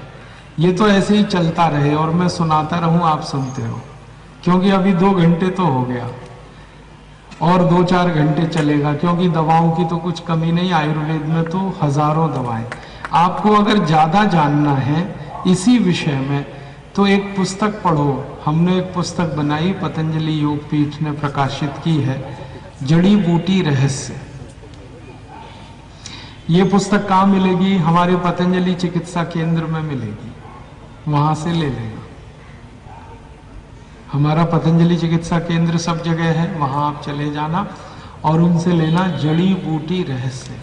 इस पुस्तक में हजारों दवाओं के बारे में बताया। मैं तो थोड़ा सा ही बताया, मैं तो 20-25 दवा बताया, लेकिन आप अगर ज्यादा जानना चाहते हैं तो 1000 से ज्यादा दवाओं के बारे में उसमें बताया गया। आप उसे पढ़ो और उसको घर में जरूर रखो। जब भी कोई गंभीर बीमारी आए उस पुस्तक को पढ़ लो, तो फालतू कोई अंग्रेजी दवा खाने के लिए कभी जाना ही नहीं पड़ेगा। और एक तरीका बताता हूं, रात को आस्था चैनल में एक कार्यक्रम आता है, उसका नाम है आयुर्वेद एवं जीवन दर्शन। हर रात को 9 बजे आता है ये कार्यक्रम, जरूर देखो इसको। इस कार्यक्रम में हर दिन कोई ना कोई आयुर्वेदिक दवा के बारे में बताते हैं। परम श्रद्धेय आचार्य बालकृष्ण जी इस कार्यक्रम को प्रस्तुत करते हैं, हर दिन दवा के बारे में बताते हैं। तो आप इस कार्यक्रम को जरूर देखो, रात को 9 से 10, और सवेरे आता है ये 7:30 से 8:30 सुबह आता है, रिपीट होता है वही। तो रात को देख लिया तो अच्छा है, नहीं तो सुबह देख लो, देखो जरूर इसको, बहुत ज्ञान मिलेगा आपको, बहुत ज्ञान मिलेगा। तो इस तरीके से आप अपनी हर गंभीर बीमारी ठीक कर सकते हैं। और कभी कभी ऐसा हो जाए कि जिंदगी में आप बहुत गंभीर किसी बीमारी में फंस जाएं और आपको समझ में नहीं आ रहा हो क्या करें, तो आप मेरा फोन नंबर लिख लो। कभी मुझे एक फोन करोगे तो मैं आपकी कुछ ना कुछ मदद करूंगा, लेकिन मुझे फोन तभी करना जब बहुत गंभीर बीमारी हो। इसलिए फोन मत करना कि सर्दी हो गई, जुकाम हो गया, अब आप बताओ क्या करें। गंभीर बीमारी का माने जिसमें जीवन और मौत का सवाल हो, तब फोन करना। मेरा नंबर है 098 373 42711 98373 42711 09837342711। और जब फोन मेरा ना लगे तो SMS करके छोड़ देना, क्योंकि कई बार मेरा फोन बंद रहता है। जैसे इस समय मेरा फोन बंद है। मैं अभी 18 दिन उड़ीसा में घूम के आया। उड़ीसा में 50,000 एकड़ जमीन एक कंपनी पॉस्को को बेची गई, 78,000 एकड़ और एक दूसरी कंपनी स्टरलाइट को बेची गई। ये दोनों विदेशी कंपनी। और जो जमीन बेची गई है उसमें बेशकीमती लोहे का पत्थर है। लोहे का पत्थर माने आयरन ओर, भरपूर भंडार भरा पड़ा है आयरन ओर का। वो जमीनें बेची जा रही हैं कौड़ी के भाव में, बिल्कुल सस्ते भाव। अभी उड़ीसा के हाई कोर्ट में ये मुकदमे का फैसला आया और उड़ीसा के हाई कोर्ट ने कहा ये सब जमीन बेचना गैर कानूनी और अवैध है। किसी मुख्यमंत्री को यह अधिकार नहीं है कि अपनी जमीन वो ऐसे बेच सके, संविधान में ऐसी अनुमति नहीं है, लेकिन हर राज्य में यही चल रहा है। छत्तीसगढ़ में चल रहा है, उड़ीसा में चल रहा है, आंध्र प्रदेश में चल रहा है, महाराष्ट्र में चल रहा है। हजारों एकड़, लाखों एकड़ जमीनें बेची जा। इसमें हो क्या रहा है कि सस्ती जमीनें कंपनियों को मिल रही हैं और कंपनी नेताओं को पैसे दे रहे, रिश्वत के, घूस के, और उनके विदेशी बैंकों के खातों में जमा हो रहे। ये 20 साल से चल रहा सबसे बड़ा घोटाला, और ऐसे घोटाले भारत में होते रहे हैं पिछले 64 साल। आजादी के बाद, आजादी मिली थी ना तो तुरंत भारत में एक घोटाला हुआ था। आजादी मिलने के 2 साल में ही हो गया था। उसका नाम था जीप स्कैंडल। हुआ यह था कि भारत के रक्षा मंत्री थे उस समय वी.के. कृष्ण मेनन। उन्होंने जीप खरीदी आर्मी, सेना के लिए, और जीप नहीं आई, पैसे चले गए सारे। जीप आई नहीं, पैसे दे दिए, और वो कंपनी भाग गई पैसे लेके, जीप एक भी नहीं दी उन्होंने। फिर रक्षा मंत्री को लोकसभा में पूछा गया, भाई जीप कहाँ गई? तो उन्होंने कहा वो अभी तक आई नहीं। तो कंपनी को पकड़ो। तो उन्होंने कहा कंपनी कहाँ गई पता नहीं मुझे। बहुत बड़ा घोटाला था वो आजादी के बाद का। करोड़ों रुपए देश के डूब गए थे उसमें, और रक्षा मंत्री को फिर इस्तीफा देना पड़ा था, वी.के. कृष्ण ने। उसके बाद और एक बड़ा घोटाला हुआ थोड़े ही दिन में। पिस्तौल खरीदी आर्मी के लिए, और पिस्तौल नहीं आई, पैसे चले गए। चेक पिस्टल स्कैंडल हुआ था, हजारों करोड़ का था। एक और बड़ा घोटाला हुआ आजादी के बाद, नागरवाला स्कैंडल। एक था मूदड़ा स्कैंडल। ऐसे भारत में पिछले 64 सालों में जितने घोटाले हुए हैं, इसका हमने थोड़ा अध्ययन किया तो पता चला कि अब तक इन घोटालों में देश का 340 लाख करोड़ रुपए का चूना लग गया। 340 लाख करोड़। जीप स्कैंडल से शुरू होके और ये ए राजा घोटाले तक कुल मिलाकर 340 लाख करोड़ रुपए देश का डूब गया। आप बोलोगे फिर ये कहां गया? ये सब पैसा नेता और अधिकारियों की जेबों में चला गया, और नेता और अधिकारियों ने इसको विदेशी बैंकों में जमा कर दिया। दुनिया में एक छोटा सा देश है, उसका नाम है स्विट्जरलैंड। ये सबसे अमीर देश है पूरी दुनिया में। आप ये जानकर हैरान हो जाएंगे कि स्विट्जरलैंड देश में ना खेती होती है, ना उद्योग चलते हैं, ना कोई व्यवसाय होता है, फिर भी ये दुनिया का सबसे अमीर देश है। कारण उसका क्या है? हमारे जो भ्रष्ट नेता हैं, यहाँ जो घोटाले वो करते हैं, उसका पैसा ले जाकर स्विट्जरलैंड में जमा कर देते हैं। और स्विट्जरलैंड की सरकार क्या करती है? वो पैसे को दुनिया भर में ब्याज पे उठा के उसमें से वो कमाई करते हैं। और हमारे जो भ्रष्ट नेता पैसा वहां जमा करते हैं, उस पर वो ब्याज नहीं देते, और उस पैसे को वो ब्याज पर उठाते हैं और उससे लाखों करोड़ों रुपए कमाते हैं। और ये कमाई इतनी है स्विट्जरलैंड की कि वो दुनिया का सबसे अमीर देश है। और भारत जहां से ये घोटाले हो रहे हैं और जहां का पैसा स्विट्जरलैंड में जमा हो रहा है, वो दुनिया का सबसे गरीब देश है। हम गरीबी से परेशान और स्विट्जरलैंड अमीरी से परेशान। हमारी गरीबी का स्विट्जरलैंड की अमीरी से डायरेक्ट रिश्ता है। हम गरीब इसलिए हैं कि स्विट्जरलैंड हमारे पैसे से अमीर है। अगर वो पैसा हमारे यहाँ घोटालों से बाहर नहीं जाता, स्विट्जरलैंड जमा नहीं होता, तो हम उसी पैसे से दुनिया के सबसे अमीर देश होते। तो ये भ्रष्टाचार और घोटाले ने देश में गरीबी पैदा की है, और इसी के कारण बेरोजगारी पैदा हो। अब आपके मन में प्रश्न आएगा कि क्या कर सकते हैं? हमने एक संकल्प लिया है कि इसके लिए कोई बड़ा आंदोलन करना है, और भारत स्वाभिमान का हमने इसीलिए गठन किया है। आंदोलन क्या करना है? भारत सरकार पर दबाव डालकर इस घोटाले के सारे पैसे जो विदेशों में चले गए उन्हें वापस लाना है। आप बोलेंगे क्या ये संभव है? हाँ, ये संभव है। इसके लिए रास्ता क्या है? इसके लिए 3 रास्ते हैं। पहला रास्ता है कि अगर ये 340 लाख करोड़ रुपए जो विदेशों में चले गए भारत से लूट कर नेताओं ने विदेशों में जमा कर दिए। इस धन को अगर भारत के सुप्रीम कोर्ट में चुनौती देकर राष्ट्र की संपत्ति घोषित करा लिया जाए तो ये सारा पैसा वापस आ सकता है। जो पैसा यहां से चला गया वो व्यक्तिगत संपत्ति है नेताओं की। अगर इस पैसे को हम भारत के सुप्रीम कोर्ट से राष्ट्र की संपत्ति घोषित करवा लें तो ये सब वापस आ जाए। क्यों? क्योंकि दुनिया में जो राष्ट्र की संपत्ति का कानून है ना, वो ये है कि राष्ट्र की संपत्ति उसी राष्ट्र में जमा होती है जहां की वो संपत्ति होती है। जैसे भारत की संपत्ति भारत में ही जमा हो सकती है, पाकिस्तान की संपत्ति पाकिस्तान में। अभी क्या हुआ है कि भारत की संपत्ति को नेताओं ने अपनी व्यक्तिगत संपत्ति बनाकर जमा कर रखा है विदेशों में, तो इसको हम राष्ट्र की संपत्ति बनवा लें, ये हमारे लिए रास्ता है। तो इस रास्ते पर हम लोगों ने चलना शुरू किया है और भारत के सुप्रीम कोर्ट में एक मुकदमा दाखिल किया है। ये मुकदमा हमारा स्वीकार हो गया है और इस मुकदमे को एक बड़े मशहूर वकील श्री राम जेठमलानी ने किया है और इस मुकदमे में सरकार को अभी नोटिस मिला है और उसमें सरकार को सुप्रीम कोर्ट ने ये कहा है कि दुनिया के जितने देशों में ये पैसे जमा है 340 लाख करोड़, इसका पूरा हिसाब करो और हमारे सामने लेके आओ।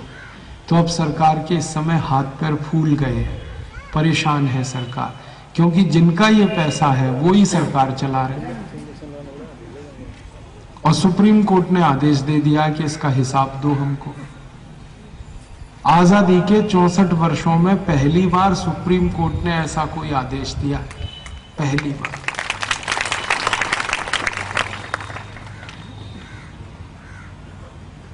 अच्छा है जो न्यायाधीश ये कर रहे हैं ना, उनके लिए हम ईश्वर से प्रार्थना करते हैं हर रोज कि वो सलामत रहें, सुरक्षित रहें तब तक जब तक कि इसका फैसला ना आए। वरना बेईमान और हरामी नेता इतने खतरनाक हैं, किसी को भी मरवा दे। हाँ, इनको क्या लगता है, जो लाखों करोड़ों लूटते हैं वो किसी को भी मरवा लेते हैं। ये मुकदमा चल रहा है। अच्छी बात है कि सुनवाई हो रही है और न्यायाधीश बहुत कड़क है। जो जज की बेंच में ये मुकदमा है ना, उसके बारे में सारे सुप्रीम कोर्ट के वकील कहते हैं कि आप दुनिया को खरीद सकते हो, ये नहीं बिकेगा भाई। ऐसे बहुत ईमानदार जज हैं सुप्रीम कोर्ट में, वरना तो ये सरकार तो लूट के खा जाती देश को अगर ऐसे जजेस नहीं होते तो उनके कारण उम्मीद है कि इसमें फैसला आ जाएगा। और 1 साल का समय दिया है सुप्रीम कोर्ट ने सरकार को, तो 2011 का जब अंतिम समय आएगा, दिसंबर 2011, तब तक इसका फैसला आना चाहिए। और फैसला यही कि सुप्रीम कोर्ट इस पैसे को राष्ट्रीय संपत्ति घोषित करे। मान लो अगर सुप्रीम कोर्ट ना कर पाए तो कई बार ऐसा होता है कि सुप्रीम कोर्ट के जो ईमानदार जजेस हैं ना, उनको ये बेईमान नेता ट्रांसफर करवा देते हैं। ये बेईमान नेताओं के हाथ में है ना जजों का ट्रांसफर करवा देते हैं, तो जज बेचारा क्या करे। तो ऐसा हो सकता है इस मामले में, क्योंकि इसमें बड़े बड़े मगरमच्छ फंसने वाले हैं इस मामले में। तो ट्रांसफर हो गया, तब हम क्या करेंगे? तब हमने दूसरा रास्ता तय करने का संकल्प लिया। दूसरा रास्ता ये होगा कि तब हम भारत की संसद में एक प्रस्ताव पेश कराएंगे किसी भी एक सांसद की मदद से, और वो प्रस्ताव ये होगा कि भारत में जो घोटाले हुए हैं पिछले 64 साल में, और इसका जो धन है 340 लाख करोड़ जो विदेशों में जमा है, ये धन भारत की राष्ट्रीय संपत्ति है। संसद इस प्रस्ताव पर बहस करे। तो ये प्रस्ताव तो एक सांसद रख देगा संसद में, क्योंकि बिल पेश करने के लिए एक एमपी काफी होता है। फिर बहस करते हैं बाकी सब एमपीज। तो जब इस पर बहस होगी तब हम देखेंगे कि कौन कौन एमपीज इसका विरोध कर रहे हैं। जो विरोध करेंगे पक्की बात है हरामी वही है, बेईमान वही है, पैसे उन्हीं। तो सारा देश देखेगा, क्योंकि जब बहस होती है ना वो तो अब टीवी पे आती है, आप भी देखोगे मैं भी देखूंगा, और आप ये देखना कि आपके क्षेत्र का सांसद क्या कह रहा है, वो इसका समर्थन कर रहा है या विरोध कर रहा है। उसी दिन पता चलेगा वो बेईमान है कि ईमानदार। अब संसद में कई बार ऐसा भी हो सकता है कि डर के मारे कई नेता विरोध ना करें, तो अच्छा है अगर वो विरोध डर के मारे नहीं करेंगे, क्योंकि पोल खुलेगी उनकी, अगर वो विरोध करें तो वो ना करें विरोध, तो प्रस्ताव तो पास हो जाएगा, तो कानून बन जाएगा, तो पैसे आ जाएंगे। अगर वो विरोध करेंगे तो उनकी पोल खुलेगी, और अगर वो विरोध नहीं करेंगे तो प्रस्ताव पास हो जाएगा। अपने दोनों हाथ में लड्डू है, अगर उनकी पोल खुलेगी तो देश देखेगा बेईमान कौन है, प्रस्ताव पास हुआ तो कानून बन जाएगा। लेकिन एक तीसरी बात भी हो सकती है कि संसद में 272 से ज्यादा सांसद इकट्ठे हो गए तो वो इसको गिरा सकते हैं पूरे प्रस्ताव को, ये हो सकता है। तब फिर क्या करेंगे हम?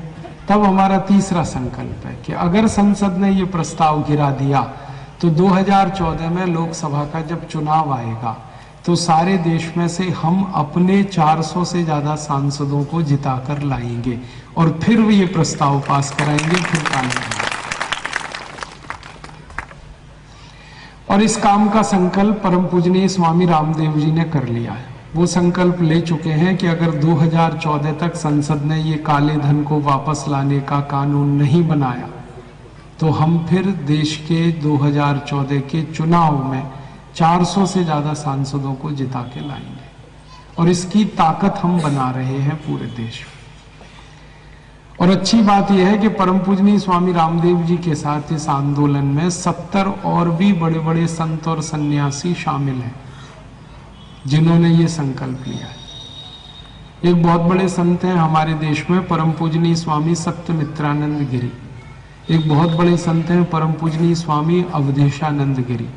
एक बहुत बड़े संत हैं परम पूजनीय स्वामी गोविंद देव गिरी।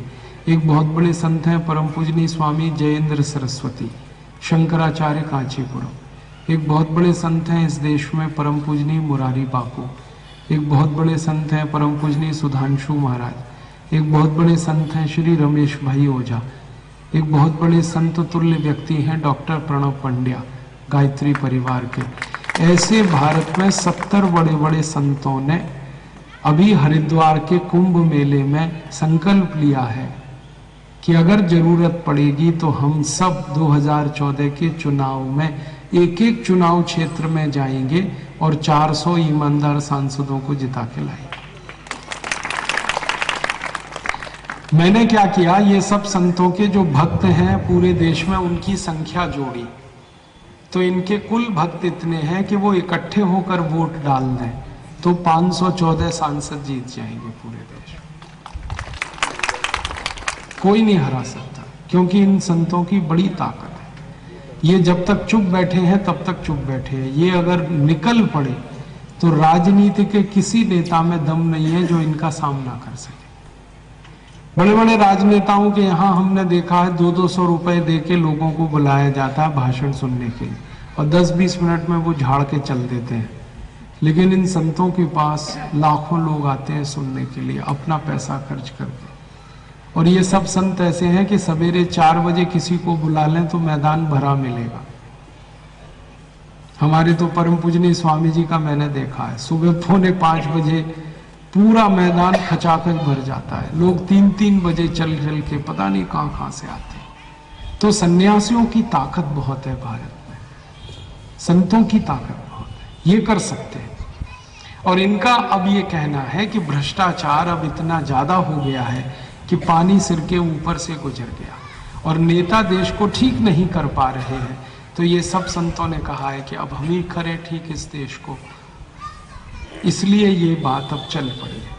और हमें उम्मीद है कि 2014 में ये सारे संत निकल पड़े देश में तो आराम से आ जाएंगे 514 साल से, और वो बनाएंगे फिर कानून, और 1 मिनट में कानून बनेगा और पैसे आ जाएंगे 340 लाख करोड़। फिर आने के बाद ये पैसे को खर्च करना है भारत के गांव-गांव में। इसकी हमारी योजना है कि हर गांव में 100 उद्योग लगाएं, एक एक गांव में 100-100 उद्योग। जैसे भारत के जितने गांव में कपास पैदा होती है, 4 लाख गांव हैं भारत में जहां कपास होती है, वहां हम चरखा चलाएं, सूत बनाएं और उससे खादी का कपड़ा बने। मैं जैसे खादी पहनता हूं ऐसे करोड़ों लोग खादी पहनते हैं। तो वो गांव-गांव में बने और 4 लाख गांव में खादी बनाने का काम हम शुरू करें तो 15 करोड़ लोगों को इसमें रोजगार मिलेगा और महात्मा गांधी की आत्मा को शांति मिलेगी। गांधी जी कहा करते थे कि खादी बनाओ, खादी पहनो। हम ये गांधी जी का सपना पूरा करना चाहते हैं। चलती है, उससे बिजली बनती है, घर का खाना पका सकते हैं। तो जहाँ जहाँ गाय बैल भैंस हैं, जानवर हैं, 48 करोड़ जानवर हैं हमारे पास। एक दिन में उनका जितना गोबर इकट्ठा होता है ना, उतने गोबर से हम 50,000 मेगावाट बिजली बना सकते हैं हर घंटे। रुपए खर्च होगा और 67 करोड़ भारतवासियों को रोजगार मिल जाए। तो ये हमारी बहुत बड़ी योजना है। इसी का नाम परम पूजनीय स्वामी जी ने दिया है ग्रामोत्थान योजना। फिर बाद में क्या करेंगे, गांव-गांव उद्योग लगे तो रोजगार मिल गया, गरीबी खत्म हो गई। फिर सड़क बनवाएंगे हर गांव में, स्कूल खुलवाएंगे, तालाब बनाएंगे ताकि बारिश का पानी बहुत सुंदर बनाएंगे। गरीबी खत्म, बेरोजगारी खत्म, हर एक गांव में सड़क, हर एक गांव में बिजली, हर एक गांव में पानी, हर एक को हॉस्पिटल, हर एक को दवाएं, हर एक को शिक्षा, सब कुछ हो जाए। फिर भी अपने पास 300 लाख करोड़ बच जाएगा। उस बचे हुए का क्या करें? तो उसको बैंक में जमा कर दें भारत के नाम से, तो साल का ब्याज उसका 30 लाख करोड़ आता है। नहीं करें, सारे टैक्स माफ कर सकते। और हमने हिसाब निकाला कि सारे टैक्स अगर माफ कर देंगे तो पेट्रोल मिलेगा। मदद से हम ये काम करना चाहते हैं। और संयुक्त राष्ट्र में कोई भी काम कराना हो तो 70 वोट चाहिए। और 70 वोट के लिए हम ये सोच रहे हैं कि अपने पड़ोस में कोई देश हैं संयुक्त राष्ट्र के जो मेंबर हैं, जैसे नेपाल है, बांग्लादेश है, म्यांमार है, भूटान है, बर्मा है, इंडोनेशिया, मलेशिया, अफ्रीका, नाइजीरिया, ऐसे 71 देशों को हम मदद करें, क्योंकि अपने पास पैसे बहुत हैं। 30 लाख करोड़ सालाना अपनी आमदनी है और देश का खर्चा 11 लाख करोड़ सालाना का है, तो हर साल 19 लाख करोड़ बचेंगे। ये बचे हुए पैसे पड़ोसी देशों को हम दे दें कर्ज में, सस्ता कर्ज दे दें, कम ब्याज का कर्ज, क्योंकि अपने पास तो वो बेकार पड़े हैं और पैसे घूमते रहे वही अच्छा होता है। एक जगह रखना बेकार, तो उसको सस्ते ब्याज के कर्ज में दे दें नेपाल को, बांग्लादेश को। ये सब देश खुश हो जाएंगे और इनकी गरीबी भी उस पैसे से दूर होगी। पाकिस्तान को कुछ नहीं देंगे, उससे तो अपना हिसाब चुकाना है, बाकी सबको देंगे। तो ये देश अपने मित्र हो जाएंगे, फिर ये वोट कर सकते हैं अपने समर्थन में संयुक्त राष्ट्र में। तो जिस दिन 70 देशों ने भारत के समर्थन में वोट कर दिया, उसी दिन चीन से हमारी 72,000 वर्ग मील जमीन वापस आ जाए, हमारा कैलाश मानसरोवर वापस आ जाए और 1/3 कश्मीर भी वापस आ जाएगा पंजाब से। और बाद में इन्हीं 70 देशों की मदद से संयुक्त राष्ट्र में एक प्रस्ताव पास करा दें कि जो देश आतंकवादियों को ट्रेनिंग दे रहे हैं उनके सारे ट्रेनिंग सेंटर ध्वस्त किए जाएं बम गिराकर। तो पाकिस्तान में ये 70 देशों की आर्मी जाएगी और सारे आतंकवादियों की कमर तोड़ देगी, तब पाकिस्तान ठीक होगा। ये पाकिस्तान जो है ना, लातों का भूत है, बातों से थोड़ी मानता है। हमारे कितने प्रधानमंत्रियों ने दोस्ती की है पाकिस्तान से, उसने हमेशा उसका उल्टा ही मतलब निकाला। तो इससे अब दोस्ती की भाषा बंद करना है, इसको तो भाषा समझानी है डंडे की, तब ये मानेगा, सब सीधा होगा। और 70 देश इसके खिलाफ हैं दुनिया में, वो बस इंतजार कर रहे हैं कि भारत अगुवाई करे। वो सब देश मिलकर पाकिस्तान में अपनी सेना भेज देंगे और आतंकवादियों की कमर तोड़ देंगे। ये करना है। और अंत में फिर एक काम और करना है कि ये सारी समस्याएं हल करते हुए भारत का बहुत सारा धन इंग्लैंड में पड़ा हुआ है, वो वापस लाना लंदन में। हमारा कोहिनूर हीरा अंग्रेजों के पास है, हमारा सोने का सिंहासन अंग्रेजों के पास है। अंग्रेजों ने बहुत कुछ यहाँ से लूट लिया है, वो वापस लेना है। एक अंग्रेज आया था, उसका नाम था रॉबर्ट क्लाइव। वो 1757 से 1763 के बीच में पानी के 900 जहाज भरकर सोना लूट ले गया यहाँ से। Robert Clive. उतना ही सोना हम वापस ले आए तो वो 450 लाख करोड़ का है। तो इसके लिए हम एक मुकदमे की तैयारी कर रहे हैं। अंतर्राष्ट्रीय अदालत में, इंटरनेशनल कोर्ट ऑफ जस्टिस में एक मुकदमा हम करना चाहते हैं अंग्रेजों के खिलाफ, सबूतों के साथ, प्रमाणों के साथ। दुनिया में पता है अंग्रेज क्या कहते घूमते हैं कि ये भारत से जो सोना आया ये भारत ने हमें गिफ्ट में दिया। हम सिद्ध करेंगे कि वो लूट लिया इन्होंने, और अगर हम ये सिद्ध कर पाए कि वो उन्होंने लूटा है तो वो वापस देना पड़ेगा। और 450 लाख करोड़ का सोना अगर वापस आ गया इंग्लैंड से, तब तो भारत एक ही दिन में सोने की चिड़िया नहीं, सोने का शेर हो जाए। पता है क्या होगा? जैसे ये सोना आएगा उसी दिन एक रात में भारत के रुपए की ताकत डॉलर से 50 गुनी ज्यादा हो जाएगी। अभी $1 45 का है, फिर $1 में $5 हो जाएगा। और रुपया ताकतवर हुआ तो जो हम निर्यात कर रहे हैं इस समय 8 लाख करोड़ का, वो निर्यात हो जाएगा 400 लाख करोड़ का। और दूसरी बड़ी बात होगी कि भारतवासी जो अमेरिका भाग गए थे ये सब वापस आ जाएंगे, क्योंकि ये भागे थे इस लालच में कि $1 में 50 रुपए, फिर $1 में $5 हुआ, तो ये वापस आएंगे। और ये आएंगे तो इनकी बुद्धि, इनकी अकल वापस आएगी, और उस बुद्धि और अकल का उपयोग देश के लिए होगा। तो नई मशीनें बनेंगी, नई टेक्नोलॉजी बनेगी, और भारत फिर दुनिया में बहुत आगे जाएगा। अमेरिका में एक संस्था है नासा, जहां 36% वैज्ञानिक भारत के हैं।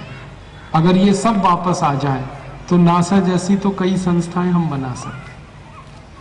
तो भारत को ऐसा बनाना है जो सोने का शेर हो, सर्वश्रेष्ठ हो, सर्वशक्तिमान हो, शक्तिशाली हो, वैभवशाली हो, समृद्धशाली हो। इसी के लिए ये अभियान हमने शुरू किया है। आप इसमें हमारी थोड़ी मदद करें, यही कहने में आया। आप मदद क्या कर सकते हैं? इस अभियान में हमें 15 से 20 करोड़ मेंबर्स चाहिए पूरे देश में, 15 से 20 करोड़ सदस्य।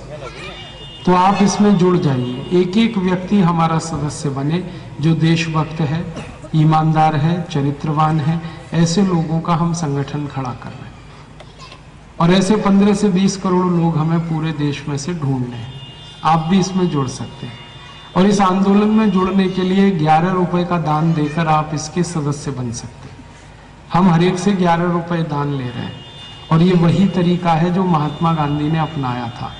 महात्मा गांधी हर एक भारतवासी से 25 पैसा लेते थे जब आज़ादी की लड़ाई चल रही थी, 4 आना मेंबर बनाते थे। तो गांधी जी का जो 25 पैसा था वो आज ₹11 के बराबर है। तो हम 11-11 रुपए लेकर सबको सदस्य बना रहे हैं। आप भी इसमें आ जाएं, सदस्य बने, और ऐसे बहुत सारे दूसरे लोगों को प्रेरणा दें, वो भी सदस्य बने। यही भावना लेकर मैं आया, और आप सब इसमें जुड़ेंगे, 15 से 20 करोड़ सदस्य हो जाएंगे। तो 4 साल में हमें ये सारा काम करना है। और एक सन्यासी ने इस काम का संकल्प लिया है, और सन्यासी जब भी कोई संकल्प लेते हैं वो सब पूरे होते हैं। आज़ादी के पहले एक बड़े सन्यासी थे महर्षि दयानंद सरस्वती, उन्होंने स्वतंत्रता का संकल्प लिया था, और लाखों क्रांतिकारी पैदा हुए, उन्होंने वो संकल्प पूरा किया था। अब फिर आज़ादी के बाद एक संत आए हैं, परम पूजनीय स्वामी रामदेव जी, उन्होंने संकल्प लिया है देश को सोने का शेर बनाना है, जगत गुरु बनाना है। और ये संकल्प पूरा करने के लिए शायद हम और आप आए हैं। तो आप और मैं सब मिलें, इस संकल्प को पूरा करें। मुझे कई बार ऐसा लगता है कि शायद आप और मैं वही हैं जो 1857 में क्रांतिकारियों के या तो सहयोगी रहे हुए होंगे या क्रांतिकारी रहे होंगे। पुनर्जन्म लेकर फिर आए हैं हम इस काम को पूरा करने। और ईश्वर ने एक सन्यासी को फिर भेजा है। पहले भेजा था महर्षि दयानंद सरस्वती को, अब भेज दिया परम पूजनीय स्वामी रामदेव को। दोनों एक ही परंपरा के सन्यासी, और ये संयोग नहीं है, ये ईश्वर की योजना है। और इस योजना में हम सब अगर लग जाएंगे तो श्रेय हमें मिलेगा और कार्य देश के लिए हो। तो आप सब इसमें जुड़ें, सदस्य बने, यही भावना मेरी आपसे मैं व्यक्त करता हूँ। और ज़्यादा से ज़्यादा लोगों को सदस्य बनाएंगे तो हम सब आपको धन्यवाद करेंगे। देश के लिए आपका जीवन, देश के लिए आपका समय लगे, हमारा धन, हमारा तन, हमारा मन सब देश के लिए समर्पित हो। हम सब इस देश को एक बेहतर बनाए, अच्छा बनाए, सुखद बनाए, समृद्धशाली बनाए, गरीबी, बेरोजगारी, भूखमरी दूर हो और भारत दुनिया में आदर्श देश बने। यही भावना हमें लेकर इस कार्य को पूरा करना है और भारत स्वाभिमान इसी उद्देश्य के लिए है। तो आप सब आए, भारत स्वाभिमान में जुड़े। इस कार्य को पूरा करने के लिए परम पूजनीय स्वामी जी खुद आ रहे हैं। आपका ये जो शक्ति नगर है, यहाँ पर परम पूजनीय स्वामी जी का कार्यक्रम होने वाला है जनवरी के महीने में, और वो आएंगे 29 तारीख को, तो 28 जनवरी को परम पूजनीय स्वामी जी यहाँ आ रहे हैं। आप सब हजारों की संख्या में एकत्रित हों और उनके सामने आप घोषणा करें कि हम सब भारत स्वाभिमान में जुड़ रहे हैं। तो आपको भी आनंद होगा और सन्यासी परम पूजनीय स्वामी रामदेव जी भी खुश होंगे। तो हम सब इसी काम में अपने जीवन का कुछ हिस्सा समय के रूप में, धन के रूप में, संसाधन के रूप में अर्पित करें। ये एक राष्ट्र यज्ञ है, महायज्ञ है, सबकी आहुति इस काम में मिले, यही भावना के साथ मैं बोलूँगा भारत माता की। हम सब बोलेंगे जय भारत माता की, भारत माता की, भारत माता की, वंदे वंदे वंदे। धन्यवाद।